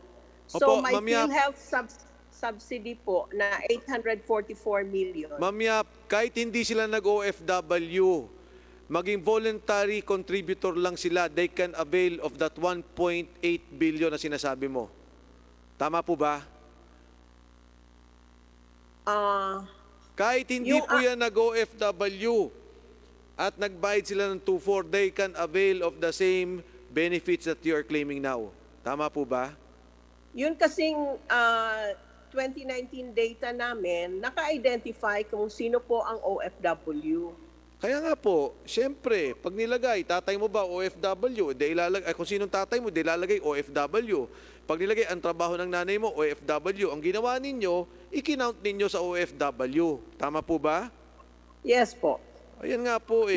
Naka-disaggregate naman po yung main members sa dependents eh. Kaya nga po, doon nga po sa mga main member, ganun din dahil 30% lang yan. Doon sa contribution nila, 30%. Kaya nga, gusto ko lang pong ilingaw na ganun kasi medyo deceiving po yung numero. Ang akala ko naman, yung 100 OFW na umalis, sila din yung nakinabang. Hindi po. Kaya nga Hindi po. Thank you for that. Anyway, may I recognize the Honorable Aresco? Honorable Aresco is recognized.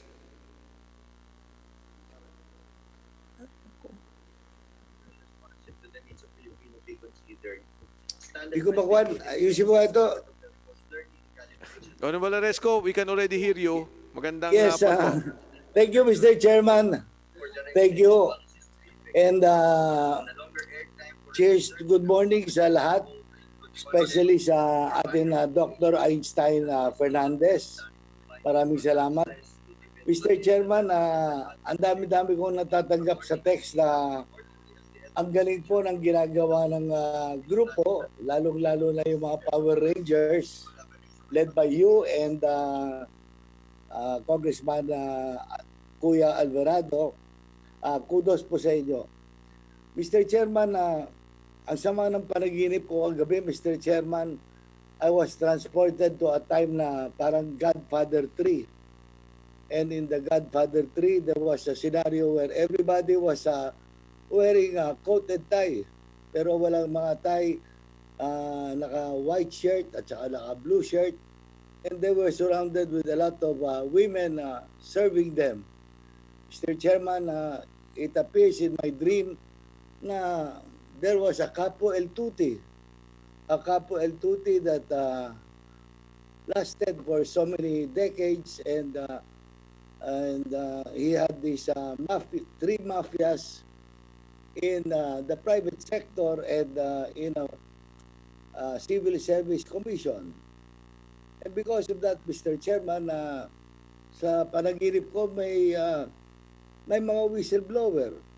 Kaya dumating ang Power Rangers ng House. And Mr. Chairman, because of the ongoing discussions, I move, Mr. Chairman, that the committee write the Department of Justice na ma-hold order yung mga opisyal na yan na nasa mafia, sa panaginip ko po, na in charge of operations, in charge of auctioning, and giving quotas to the various regions, in charge of the IT, particularly the legal, because according to your committee, some 3,000 cases or issues were not acted upon in the Civil Service Commission. Thank you, Mr. Chairman. Thank you, Honorable Aresco. The motion is for the DOJ to study the imposition of a whole departure order on all officers from the regional to the executive committee of the PhilHealth. Is that correct, Honorable Aresco? Yes, Mr. Chairman, a whole departure order. Kasi, Mr. Chairman, pagdating ng Power Rangers, sa panaginip ko, nagtakbuhan lahat. Nagtakbuhan sa ospital at saka nagtakbuhan kung saan-saan. At saka yun iba, nag-resign pa sa mafia. Ewan ko kung ano sa sitwasyon na ito, baka magtakbuhan na rin sa abroad yung mga yan. Thank you, Mr. Chairman. Thank you, Honorable Haresco. Okay, the motion is to direct the DOJ to study the imposition of a whole departure order on all regional and executive committee officers of the PhilHealth. There's a motion. So wala pa po siyang, kumbaga hindi pa po natin sila ino-hold. Study pa lang, Mr. Chairman. So, in that case, kung ganun po yung kanyang motion, I second the motion. Second, Mr. Chairman, I think that we should proceed with caution on this matter. Kung wala pa hong kasong fina-file kasi, hindi yata hindi appropriate, tsaka it might just unduly alarm people who may not be, after all, guilty of any offense. So let's proceed with caution on this matter, Mr. Chairman, until we have proof or that we have reason to believe that there is really fraud in the actions of the officers. And let it not be a blanket order that we want to do, only for those that where we suspect there to be fraud, Mr. Chairman. Honorable Remulla, the motion is to study. Maybe we can amend it to seek the advice on the DOJ on and guidance on the imposition of a whole departure order. Then we should seek the advice of the DOJ before anything, Mr. Chairman. Thank you. Thank you. I don't think there is an objection from the proponent, the Honorable Aresco. So there is a motion duly seconded to seek guidance from the Department of Justice on the imposition of the whole departure order on the officers of PhilHealth from the regional to the executive committee level. There being no objection? No objection, but just a comment. Yes. Wala naman nagbibiyahe ngayon. We are I'm just seeking kidding, my friend. We are seeking guidance at any rate. So there's no objection. The motion is carried. Thank you, Honorable Aresco. Thank you, Mr. Chairman. Thank you po. Maraming salamat po. The COMSEC is directed to issue a letter to Department of Justice pertinent to the motion as moved or as presented by the Honorable Aresco. The next interpellator is the Honorable B.H. Herrera. D. Congresswoman D is recognized.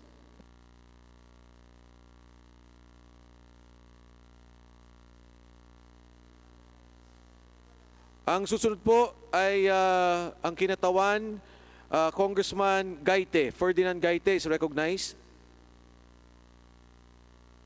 Maraming salamat po, Chair, at sa lahat ng ating mga kasama sa Kongreso at ating distinguished guests sa tanghaling ito. Una sa lahat, gusto ko lang banggitin na ang Bayan Muna at Makabayan Bloc ay nag-file na ng House Resolution 0827 para nga imbestigahan ang naganap na pagpapatupad ng UHC law at yung impact nito sa ating mga OFWs. Pangunahin na nilalaman nito ay ang panawagan, bunga na nga rin ng nabanggit na ng ating mga OFW representatives kanina, ang kanilang pagtutol, una, sa mandatory contribution sa PhilHealth dahil nabanggit na yung mga dahilan, yung meron covered na sila ng ibang health insurance coverage sa kanilang mga bansang pinagtatrabahuhan o kaya redundant na ito. At obviously, dagdag na pasanin ito para sa kanila, lalo na sa panahon ng pandemya na sabi nga nila, many of them are barely hanging to their jobs as of now. Nilalaman rin nito ang pag-review dun sa sinasabing increases, no? Na malaking pabigat at batay nga sa computation namin, aabot ng mahigit 50,000 ang maximum na pwedeng ikaltas batay sa sahod ng mga manggagawa sa ibayong dagat. At ang isang peculiarity nga sa ating mga OFWs, bagamat sila ay sinama as a direct member, wala silang employer in a real sense. Kung kaya't mas madalas kaysa hindi, shoulder nila both employee and employer's contribution. Kung kaya't panawagan namin sa minimum ay suspinde, ngunit dapat talaga review mismo yung UHC law. Kami ay marami ring obserbasyon na UHC law ay hindi tumutugon sa pangkalusugang pangangailangan ng mamamayan. Ito ay pabigat at naniniwala kami na mas mainam na proseso na kung saan ang serbisyong pangkalusugan ay libre at hindi na kailangan dilaan pa sa isang PhilHealth tulad ng sistema ang ginagamit natin ngayon. Ngayon, partikular sa usapin ng ating mga OFWs, kung sino mang kinatawan sa PhilHealth o ibang ahensya, ang pwede magpaliwanag. Narinig ko yung suliranin hindi sa koleksyon mula sa mga OFWs. Pwede ko ba matanong, kailan ho ba nagsimulang malipat o simulang kolektahan ng PhilHealth ang mga OFWs? Kung sino man ang kinatawan ng PhilHealth na pwede makasagot. Mr. Chair, sa ating mga kagalang-galang na bisita. Mr. Danao, would you like to reply? Yung OFW po ay ito po yung programa po ng PhilHealth sa OFW ay ito yung dating OWA Medicare na na-transfer sa PhilHealth noong 2005. So starting 2005, nag-start na pong mangolekta ang PhilHealth para sa health insurance ng OFW. Salamat po, Mr. Chair. Ano yung naging pamantayan sa ano yung basis sa batas o order sa paglipat sa pagkokolekta sa mga OFWs doon sa naunang implementation bago nalipat sa PhilHealth? Mr. Chair, nailipat ang OWA Medicare sa PhilHealth dahil sa National Health Insurance Program. Yung 1995, yung Republic Act 7875 na sinasabi na ang lahat ng program, health insurance na programas para sa members ay ilipat na sa PhilHealth. Ngayon, yung pag-transfer from OWA to PhilHealth, ito ay nangyari dahil sa Executive Order 182 na napirmahan para sa aktual na transfer ng OWA Medicare to PhilHealth. Pero bago po matransfer ang OWA Medicare sa PhilHealth, ang OFW po ay nagbabayad na rin naman sila sa OWA ng kanilang health insurance. So yung health insurance na binabayaran nila sa OWA before, ipinagpatuloy lang nila yon nung matransfer na sila sa PhilHealth. Okay. Maraming salamat po. Batay nga sa nakuha kong datos, ang unang pangungulekta para sa yung unang pangungulekta ng OWA para sa OWA Medicare ay panahon pa noong 1994 sa pamamagitan ng Executive Order 195 na nilinaw na ang OWA at mga ahensya na kabahagi nito kasama ang Department of Labor and Employment, ang DFA, ay magpa-facilitate ng koleksyon para dito sa programa ng Medicare, ang tawag nila, OWA Medicare, na para sa mga empleyado. Pero tama po kayo, noong 2003, nilipat na ito sa PhilHealth. Pwede po bang matanong, ano po ang nangyari? Ano yung mekanismo ng paglipat ng services na dati tangan ng OWA at nilipat ito sa PhilHealth? Una, magkano ba yung kabuang amount na nailipat o na-transfer from OWA to PhilHealth? Ano nangyari sa personnel nito? Paano ito pinatakbo ng PhilHealth? Dahil kanina, binabanggit ng isang kinatawan natin sa PhilHealth na mamroblema sila sa koleksyon. And as a matter of fact, nabanggit na gumagamit ng mga private collecting agencies para dito. Pwede bang maipaliwanag paano ba yung naging procedure ng paglipat ng OWA Medicare para sa mga OFWs palipat ng PhilHealth? Mr. Chair, ang pagkakaalam ko po kasi dahil na-implement na ang Republic Act 7875, ang mga existing na Medicare program ng gobyerno ay ipinasok na lahat sa PhilHealth. Kasama dito yung SSS Medicare, GSIS Medicare at saka yung OWA Medicare. Yung OWA Medicare, yun po yung late na na-transfer sa PhilHealth noong 2005. Ang basis po natin dito is yung Republic Act 7875 and then yung Executive 182 na binago, naging 187 po yata o 192.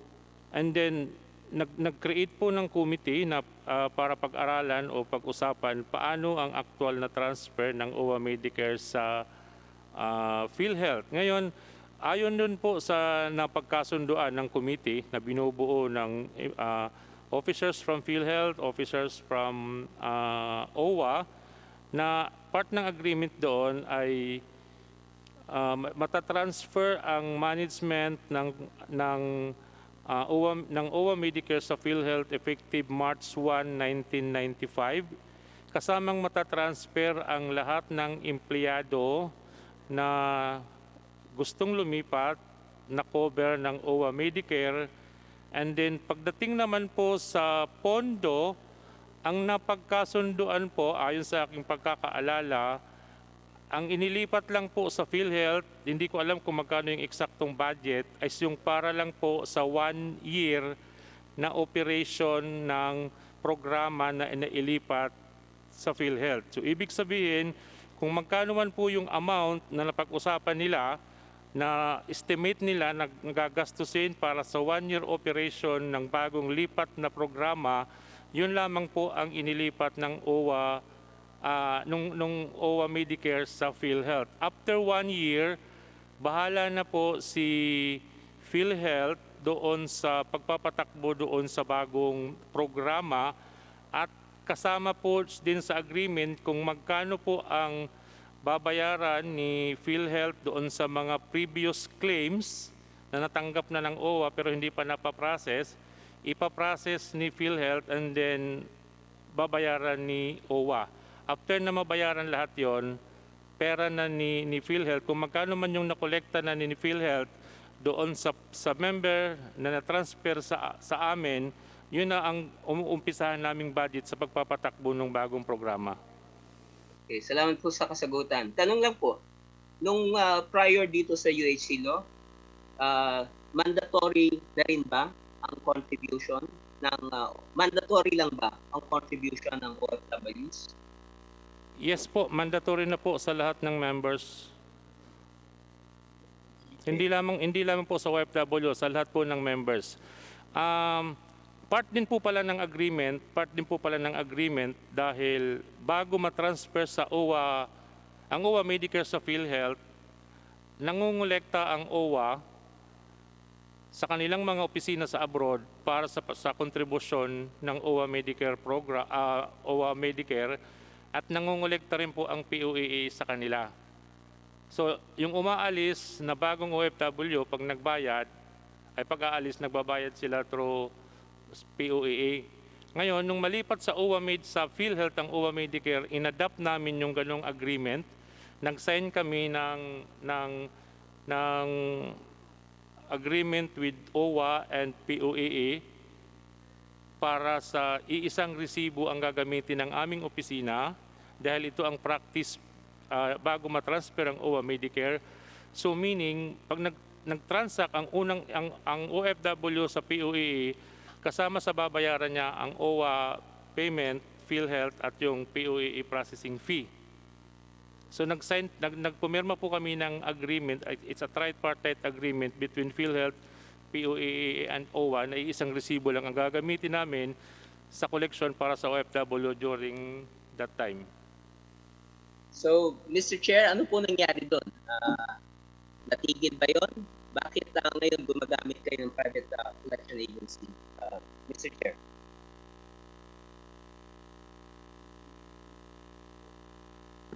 Congressman Gaite, can you repeat your query, please? Ano nangyari doon sa sistema na yun na dating nangongolekta? Ang nangongolekta para sa PhilHealth ay ang OWA POAA. Ano nangyari doon sa sistema na yon? Kasi ang ating mga ibang kinatawan ay nagtatanong na nga bakit paano yung sistema ng pagkuha ng collecting agencies at iba pa. Anong nangyari? Ano naging problema sa collection na mismo ang ating mga kawani, manggagawa, opisyal ng OWA, POAA, ng Polo siguro, ay dating nangongolekta for PhilHealth. Anong nangyari doon? PhilHealth, you can answer. Hindi ko matandaan yung sakto. I think August 9, 2015, pinadalhan kami ng memo ng POAA. Although may mga previous usapan na may mga ayaw yata, parang may issue na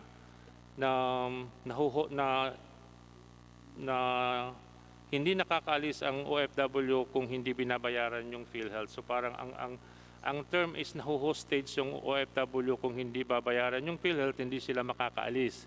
So ngayon parang nag-notice si POAA sa amin na because of some issues na nire-raise ng mga OFW temporarily, hindi na kami isasama doon sa collection system nila na iisang resibo ang gagamitin. So from that time, hiwalay ng nangongolekta ang PhilHealth, ang POAA at yung OWA, hindi na siya iisang resibo. I think that time kasama na rin pala yung Pag-ibig. Okay, salamat po.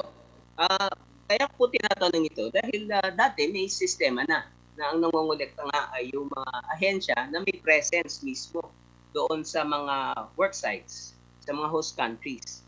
At dahil nabanggit nung isa nating representative sa PhilHealth na in the absence of collecting PhilHealth organic officials or employees at the work sites, nagkakaproblema sa koleksyon. Kung kaya't apparently, gumagastos pa, ang masakit niyan, nabanggit na nga, mismo yung OFW pa, sa kanya ipinapasan, yung gastusin para lamang marimit yung kanyang contribution sa PhilHealth.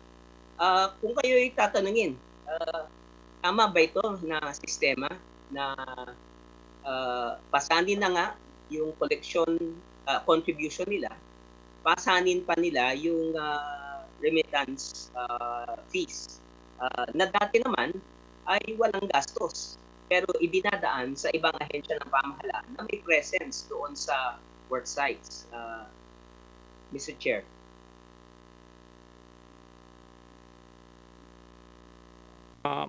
Actually, Mr. Chair, yun nga yung lagi naming sinasabi sa ating mga partner agency na ang nangyayari, imbis na papasulong tayo dahil dapat one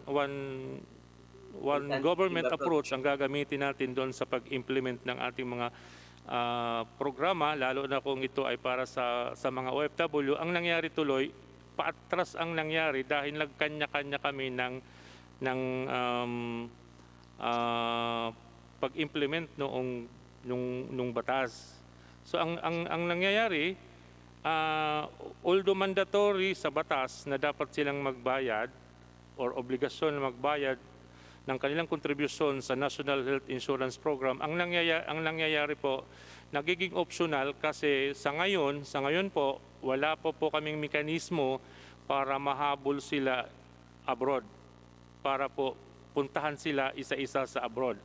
Ang nangyayari po sa payment sa abroad, mandatory sila sa unang taon ng kanilang pag-alis. Kasi una na isasama sila sa requirement ni POAA or minsan si agency, si recruitment agency, napapakiusapan nila na kailangan bayaran yung initial year. Ang nagiging issue po natin dito, Mr. Chairman, after 1 year na nakaalis na po siya sa Pilipinas, at nag-expire na yung kanyang initial 1 year na binayaran, nagiging optional na po ang coverage niya.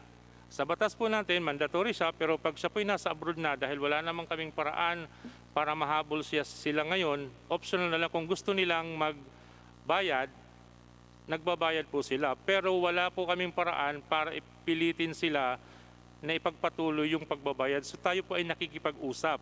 May mga ginagawa po tayong paraan sa mga na pumupunta po tayo sa mga countries, nakikipag-usap po tayo sa mga embassy na tulungan tayo na i-organize itong mga OFW organization para magkaroon po ng chance si PhilHealth na ma-explain po sa kanila ano po ang programa, ano po ang National Health Insurance Program at ano po ang may tutulong nito sa ating members. So sa ngayon po, yan po ang ginagawa natin. So pero yung pagkolekta po, nagiging optional siya pag nasa labas na po ng Pilipinas ang OFW. Salamat po sa kasagutan. Sinasabi nyo na may malaki kayong amount na hindi nakokolekta. Pero batay sa records ng inyong annual report, mula nung nilipat ang pondo ng PhilHealth, ng OWA Medicare sa PhilHealth, wala 43.6 million noong 2003. Bagamat hindi kumpleto sa inyong mga annual reports, may mga ilang taon na hindi pinipresent yung total collections from OFWs. Yung pinakahuling nakita kong data noong 2017, umabot ng 1.6 billion. 1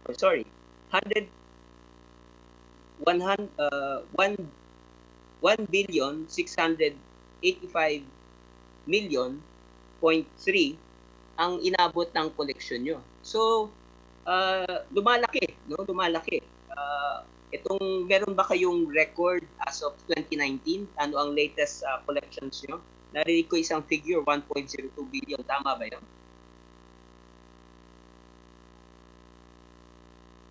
Tama po, Mr. Chair, 1.021 1 billion 0.21 million ang collection.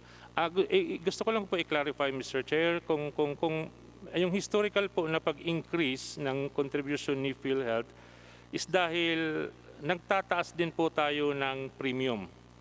Nung matransfer po ang OWA Medicare sa PhilHealth, that time po ang premium is 900 pesos per year. So parang 75 pesos per month ang binabayaran. But because of tumataas po ang gastusin sa pagpapagamot at pag-cover, may mga increase po ng premium na nangyari in between from 2005 to 2000, yun nga po ngayon 2020. So kaya po kung mapapansin nyo sa historical chart namin, may mga spike na biglang lumalaki yung contribution, pero lumiliit naman o kumukunti naman yung nagbabayad. So malaki ang koleksyon pero konti na siya ang nagbabayad dahil nag-a-adjust na rin po yung contribution natin na sinisingil kasi tumataas na rin po yung gastusin. Doon po sa pag-cover natin sa members at sa kanyang dependents. Okay, salamat po sa mga kasagutan.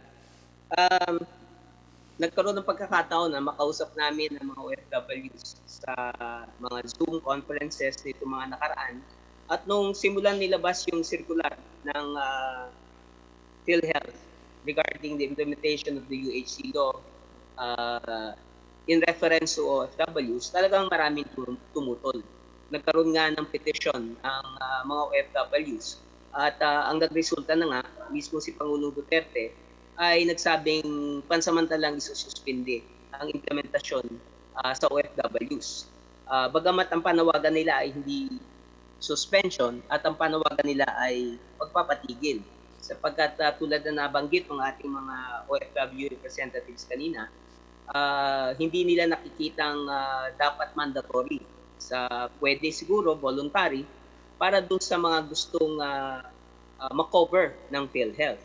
As a matter of fact, kayo nagsabi na by law it's mandatory, but in actuality siya ay voluntary dahil walang mekanismo ang PhilHealth ngayon na dati meron para makolektahan yung ating mga OFWs who want to be covered under the PhilHealth system.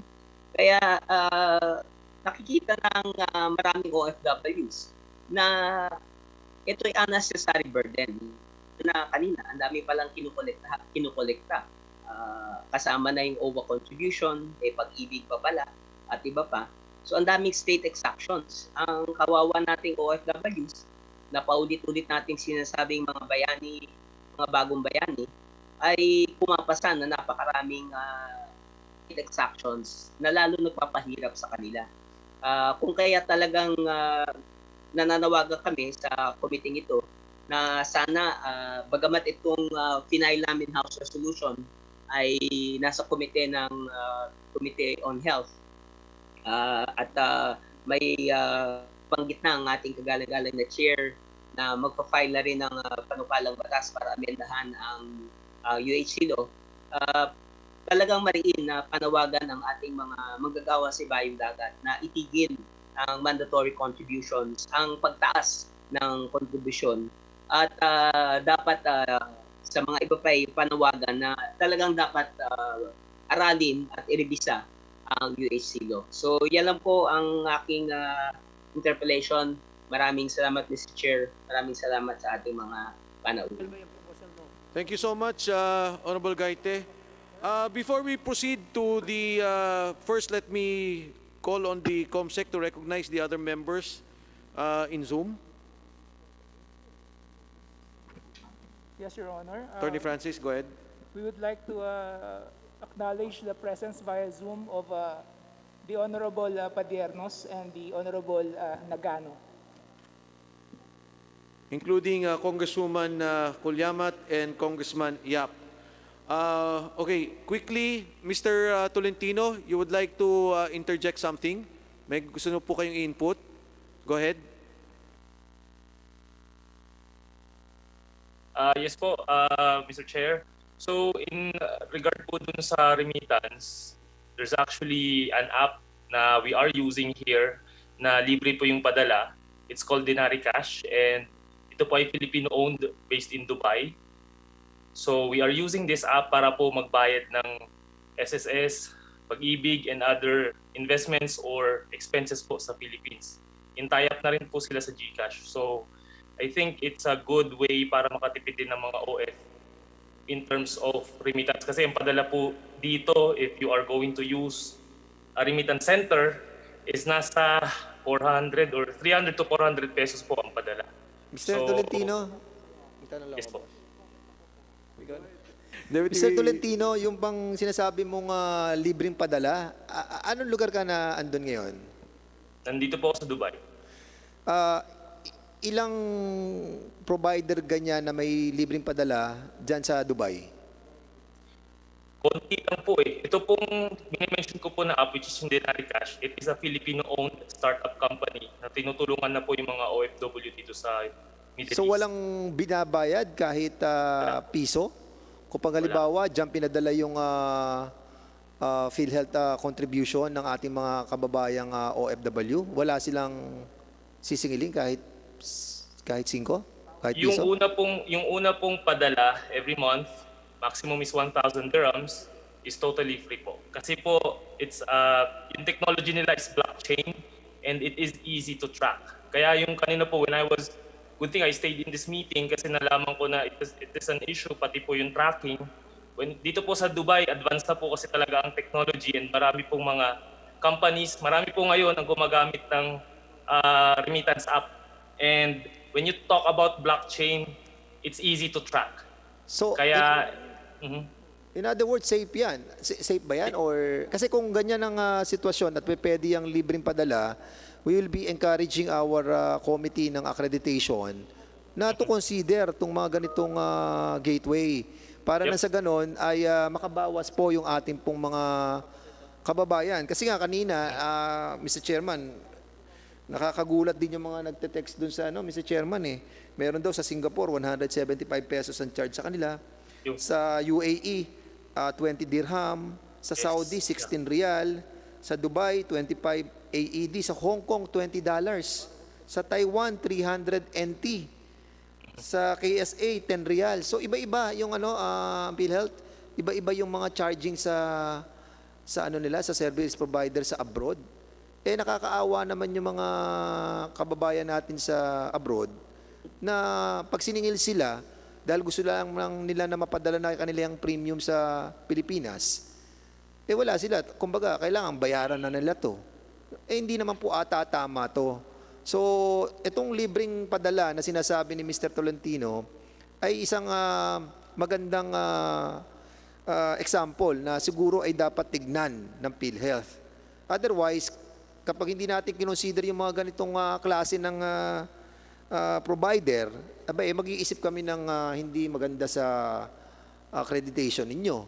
Bakit tayo kukuha ng may libre pala? Bakit tayo may kukuha ng may bayad? Bakit tayo kukuha ng may bayad? Pwede pala na may libre. Yun po ang aking pinapoint out dito, Mr. Chairman. Thank you, Honorable Fernandez. Thank you, Mr. Tolentino.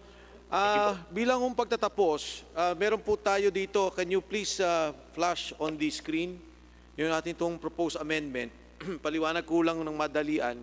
Alam nyo, itong ginagawa ng ating komite in aid of legislation. Ang importante po dito sa atin, higit sa lahat, ay magawa natin ng tamang batas para sa ating mga kababayan.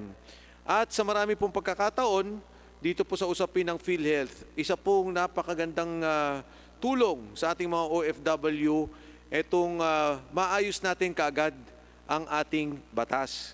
Ma-amyendahan natin na hindi pa naman po ito na-implement, gusto ko lang pong iklaro, hindi pa ito na isasagawa, ay ma-amyendahan natin kaagad upang wag na mapahirapan ang ating OFW, wag na sila magkaroon ng kabigatan dito po sa nararanasan nila sa gitna nitong pandemya at sa darating na panahon. Kahit na wala ng pandemya, napakabigat nung itinalaga ng batas. Yun na pong next slide natin. If you can just focus on the particular provision. Sige po, yung next page. Yan. Paki-focus lang po. Okay, alam po natin na ang ating OFWs, nagbabayad po sila ng employer side at employee side. Yan po'y napakabigat para sa kanila. Kung normal na empleyado ka sa Pilipinas, kung 2,400 ka in the 1 year, pagpalagay po natin 2,400, yan po'y binabayaran ng employer at ng employee hati kayo. Pangalawa, sa pag-alis po ng ating mga OFWs, ito po yung nangiging sitwasyon natin, ay pinagbabayad po sila agad. Ngayon sa ilalim din po ng batas kasi, ang nakalagay dyan, direct contributors tsaka indirect contributors. Ang direct po natin yung may mga trabaho, actually. Yung indirect, yan yung mga indigents, yung ating pong mga hindi kaya magbayad. Kaya talaga pong na-classify sila sa direct contributors. So simply yung ginawa nating amenda dito sa batas, and I'd like to call on the attention of the Honorable Barsaga, the Honorable Deputy Speaker Fernandez, at lahat po ng mga Congress colleagues natin, lahat ng mga miyembro ng komite. Ito lang po yung nakalagay dyan. Provided that in the case of Filipino migrant workers, considering their peculiar employment circumstances, as compared to other direct contributors, the PhilHealth, in coordination with OWA, Overseas Workers Welfare Administration, and other concerned agencies and private entities, shall issue a separate circular regarding premium contributions for both land-based and sea-based Filipino migrant workers that will be responsive to their work but shall also ensure the best medical coverage. Ang amendment po na ito, hindi naman po pag-aproba kagad ng Kongreso. Matapos po dito, pupunta po yan sa ating Committee on Health, chaired by our Congresswoman Helen Tan. At ito rin po, syempre ho, alinsunod sa direksyon ng ating Speaker Alan Cayetano, naniniwala pa naman din ako marami pang amendments na mangyayari sa Universal Healthcare Law. Pero ang gusto po ni Speaker Alan, kaagad-agad, bigyan nating pansin ang ating OFWs. So, if I may ask si Ms. Ople, are you there? Okay po ba itong ganitong amendment? Ma'am Toots Ople? Clarify ko lang po, sir. Yes, ma'am. Sir, ang ibig sabihin po niyan, okay. Ang ibig sabihin po ba niyan ay bahala muna yung PhilHealth, DOLE, and the stakeholders to agree kung ano yung dapat ilagay sa bagong circular. So, hindi na iiral yung kung ano yung nasa batas ngayon. Yes, ma'am. Hindi na po iiral yung nasa batas kasi sila gagawa ng separate circular on the particular contribution.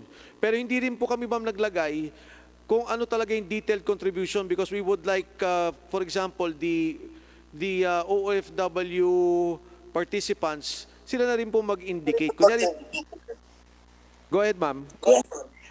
Gusto ko lang sana kung pwede ilagay na gamitin yung diplomatic post natin for consultations with the OFWs.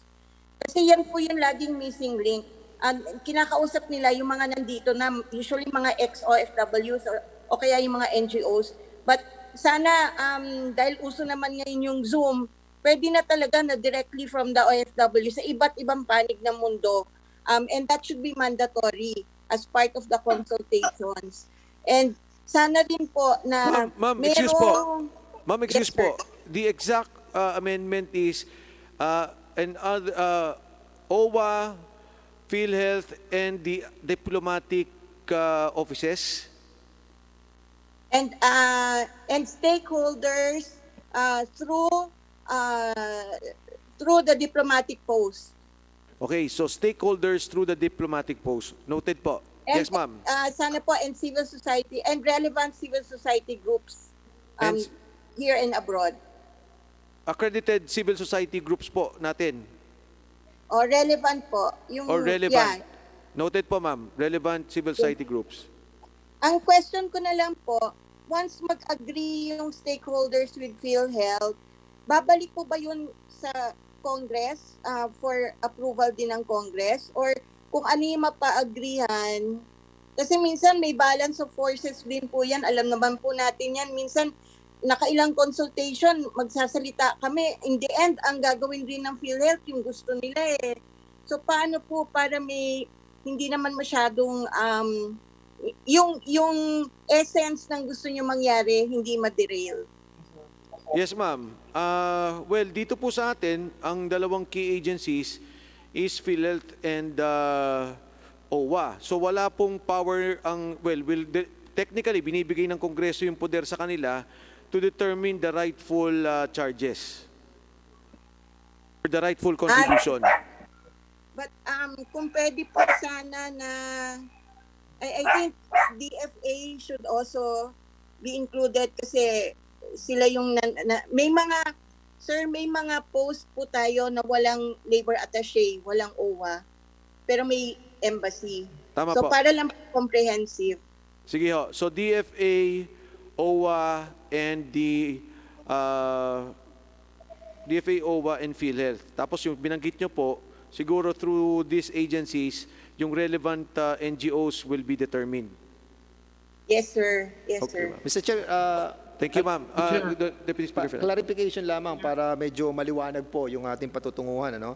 So, magkikreate tayo ng isang parang technical working group, DFA, PhilHealth, OWA, saka yung sinasabi ni Ma'am Susan Oplen na stakeholders ng mga diplomatic offices, saka yung relevant na civil society, no? Na concern dito, no? At pagkatapos po nilang mag-usap-usap, magre-recommenda po sila nung tamang rekomendasyon para sa amendment ng Universal Healthcare na dadalhin po sa Committee on Health. Hindi po. Ito pong provision na to, kung makikita niyo po doon sa wordings niya, tinanggal na natin sa direct contributors ang OFW. So by taking them out of the direct contributors, hindi na po sila guided o hindi na po sila ginagabayan ng 3% per year, 2.75% per year. Ang sinabi natin sa batas, iniiba namin ang migrant workers at kayo OWA, kayo PhilHealth at ngayon po dumagdagan DFA, gawin ninyo kasama ang mga NGOs at yung mga OFWs yung tamang batayan ng kontribusyon. In other words, Mr. Chairman, baliktad po pala yung aking interpretasyon. Yung pinakita po ninyo dito, ito po ang magiging rekomendasyon ng ating pong committee na kung saan ay ating pong napag-usapan. Na kung saan ito po ang gagawing amendment sa Committee on Health at ito na rin po ang i-implement ng ating pong grupo ng DFA, PhilHealth, OWA, at para ma-determine kung magkano yung tamang kumbaga parang price na sisingilin po natin sa OFW. Yes. Si Attorney Trixie Cruz Angeles po, meron din po siyang isasubmit sa atin. Ang critical lang na dapat nating gawin, with the indulgence of the minority leader, of course, Congressman Barsaga of the NUP, na meron tayong ginawang amendment ng batas kaagad. Yes. Hindi ho natin mape-perfect dito yan. Sa Committee on Health yan, ipe-perfect. May guidance yan ni Speaker Alan Cayetano kung anong final na gagawin natin. Pero yung aksyon na paggawa ng pag-amyenda ng batas ay magawa natin kaagad-agad. Okay. So in other words, Mr. Chairman, dito po sa proposal mo ay hindi pa nakalagay yung tamang rate para sa mga OFW. No, actually, the rate will be determined by the agencies. Okay. Minority Floor Leader? Yeah, I saw the amendment. Nakalagay po doon yung in coordination with OWA. Di po, we could be able to, in coordination with OWA, and partnership of the Department of Foreign Affairs, Mr. Chair. Thank you, Minority Floor Leader. So noted po. Tsaka po yung relevant NGOs. Mr. Tolentino, pwede po kayong mahinga ng opinion dito po sa amendment ng batas?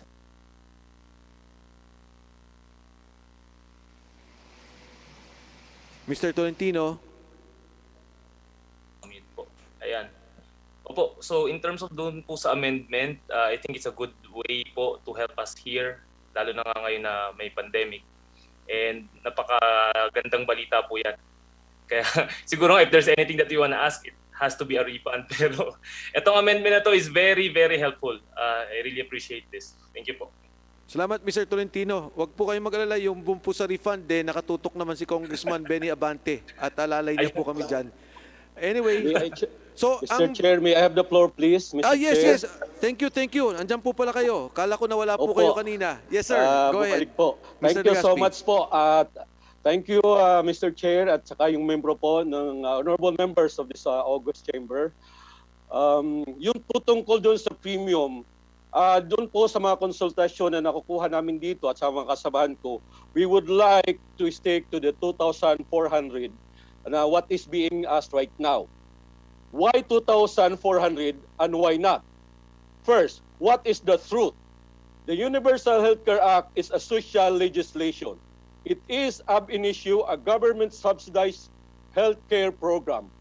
Congress knows it is only through that way to attain the state and the law's policy objective of affordability, Section 3B, and without causing financial hardship, Section 2B of the IRR, of the IR or Mr. Republic Act 11223. Mr. Legaspi?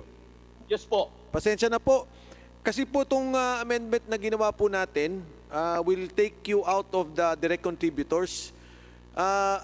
Kung nakikita niyo po na iba dapat yung amendment natin o may nakikita kayong pagbabago, we're very welcome ho. Okay ba po sa inyo to, or do you... Sir. If we will be taken out as direct contributor, then it's okay. I was thought that we will be talking about the premium, or we will be setting up the premium para po doon sa contributor. Because aside po na, we wanted also to have coverage lalo sa mga pamilya namin. Hindi naman, siyempre, kailangan din natin yung PhilHealth niyan. Opo. Ang ginawa po namin, Mr. Legaspi, tinanggal po namin kayo doon sa direct contributors. Hindi po namin tinanggal, pero sabi namin, for migrant workers, magkaroon tayo ng ibang usapin sa kadahilan ng ang kanilang sitwasyon ay kakaiba din sa lahat ng direct contributors. All right. Loud and clear, sir. We hear you. Thank you so much. Ay, salamat po, Mr. Legaspi, and thank you for staying with us. Madaling araw na po pala dyan. Thank you so much po. We'll stay towards the info, sir. Mr. Chair. Okay, thank you. Do I hear other, parang may nagsasalit? Sir, Yes, Ma'am Ople. Yeah. Sir, pwede rin po ba maglagay lang dyan ng parang oversight na ano man ma-agreehan namin, it has to also be presented to an oversight committee para lang may guidance lagi ng Congress. Ma'am Toots, di po ba sa Universal Healthcare Law may oversight po tayo with the Senate and Congress? Would that be suffice for the oversight? I think so, kahit ano po na oversight kasi alam naman natin banggaan yan ng key performance indicators So PhilHealth will always push for more contribution. So para lang may mag-referee po just in case lang na nakakailanganin na down the road. Agree po. So we will just include here that the oversight committee will siguro po on the final confirmation of rates that this will be submitted to the oversight committee. Okay po yun? Yes, sir. Yes, Sir. Thank you, Ma'am Ople. Meron pa ho? Sir. Yes, ma'am. Chona Yap sa PhilHealth. Yes, Ma'am Yap. Gusto ko lang i-clarify. Until that amendment becomes a law, what's going to happen to the Universal Healthcare Law, which makes the OFWs members? Suspended ba ang contribution ng OFWs? As far as the President is concerned, it should be suspended. As far as the sense of the Committee on Public Accounts, Committee on Good Government and Public Accountability led by Chairman John Alvarado, the senses of both committees is that you should not collect and you should not force our OFWs. Okay, that's clear. Thank you. Thank you, ma'am. Salamat po. Minority Floor Leader? Sige. Yes. Mr. Chair, I'm so glad that Susan Ople, Toots Ople raised the issue on the oversight.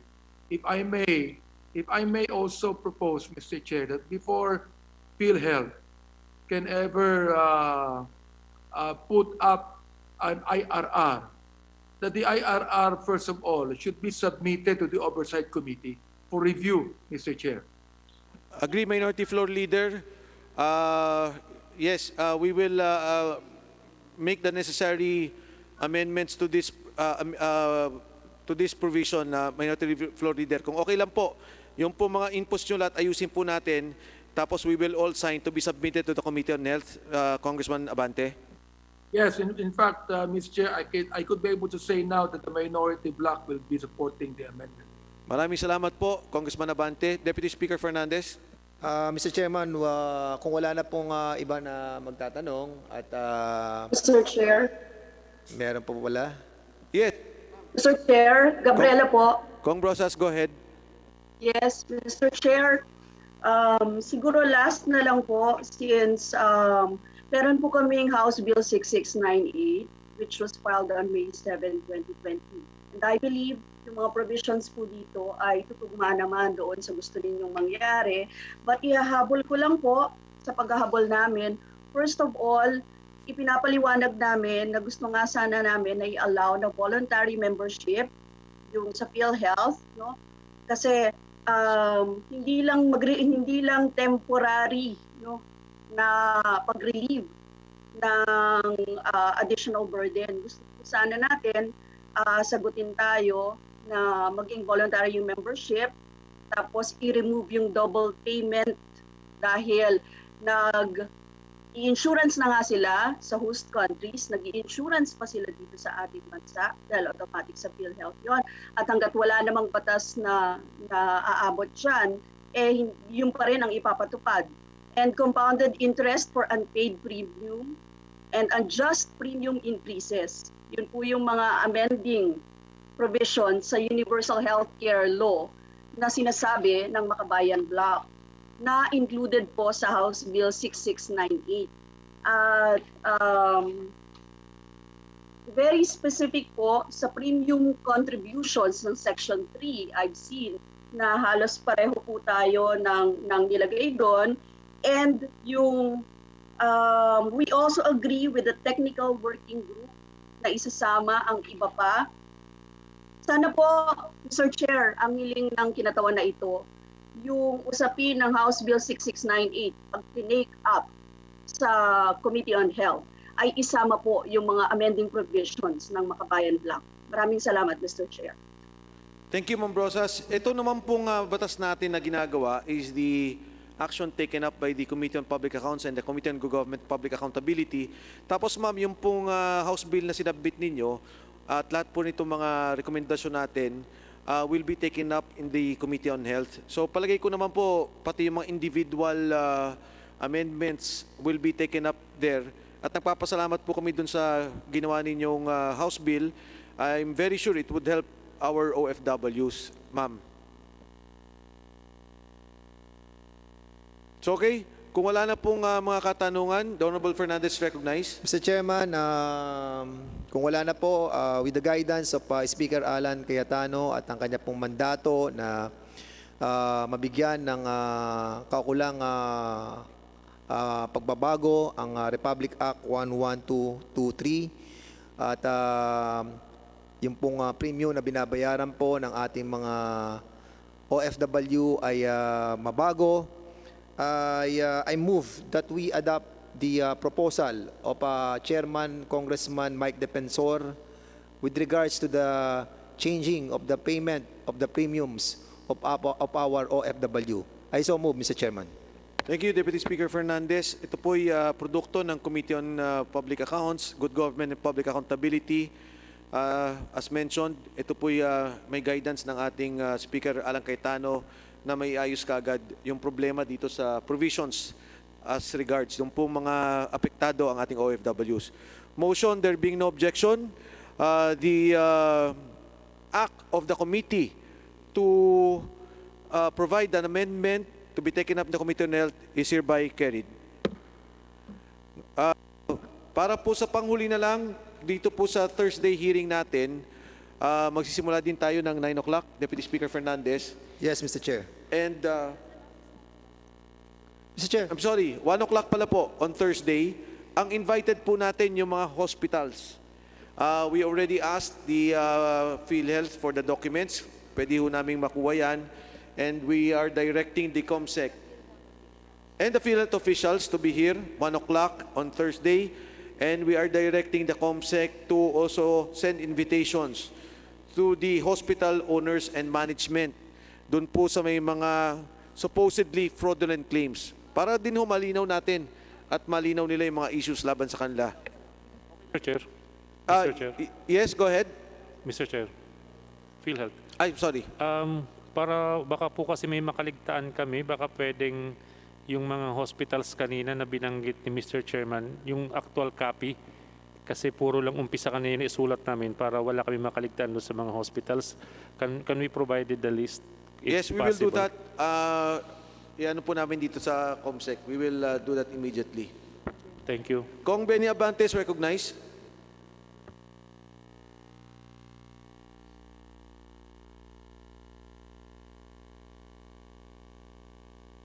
Thank you, Mr. Chair. What Congresswoman Brosas brought up, Mr. Chair, I think there is wisdom on it. So I asked the committee if they could be able to study, Mr. Chair, the proposal of Congressman Rosas. And secondly, Mr. Chair, sana wag din kaligtaan ng PhilHealth na ibalik yung contribution sa sobra na binigay sa mga OFW. Yun lang po.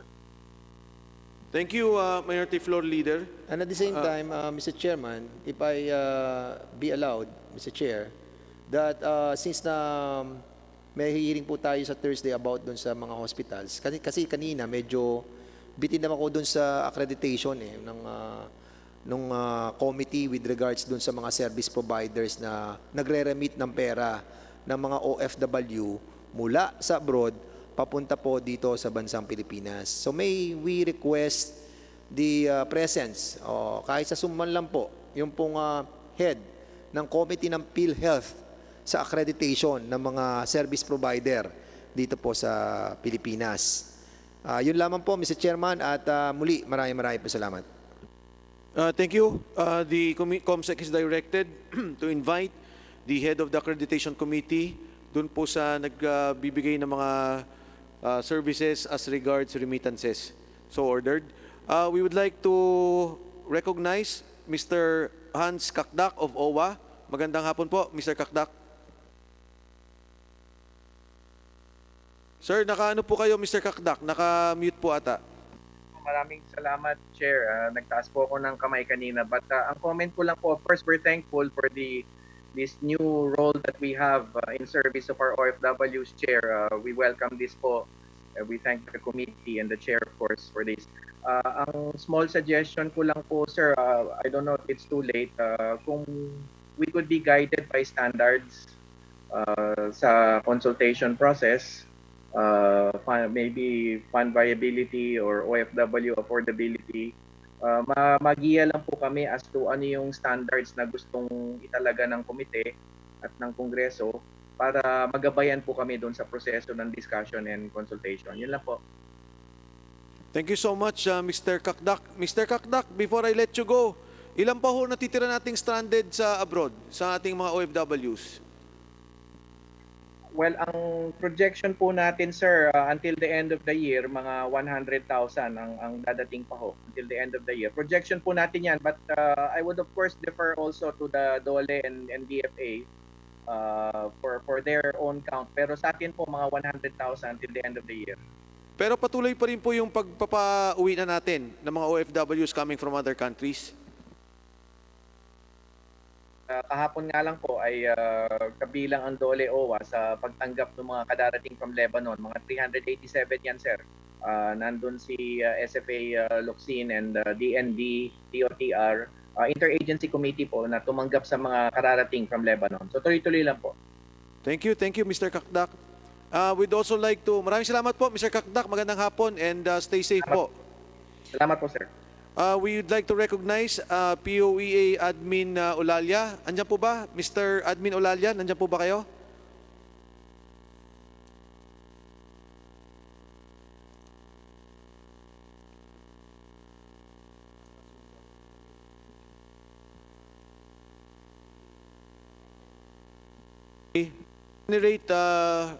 I think medyo magulo po yung signal ni Admin Olalia, but thank you also for staying with us. We would like to thank Mr. Danao, Ms. Malinis for coming here, for staying here with us the whole morning. At yung lahat po ng mga opisyalis natin, si Attorney Pucalian, I saw him earlier dito po sa atin, of course, and the other DOH, kasama po rin natin kanina pa dito, DSWD, ASEC Chaislin Ninane, DOH Villaverde, Attorney Pucalian, kay Ms. Chonayap, maraming salamat po sa inyo. And also, again, Ms. Mary Ann Malinis and Antonio Danao. So if there are no more questions, wala na pong clarification. Sa Thursday ho, 1 o'clock po tayo, the continuing hearings on PhilHealth. I'd like to thank Deputy Speaker Fernandez, Congressman Boying Rimulya, and Congressman PD Barsaga. This hearing is suspended.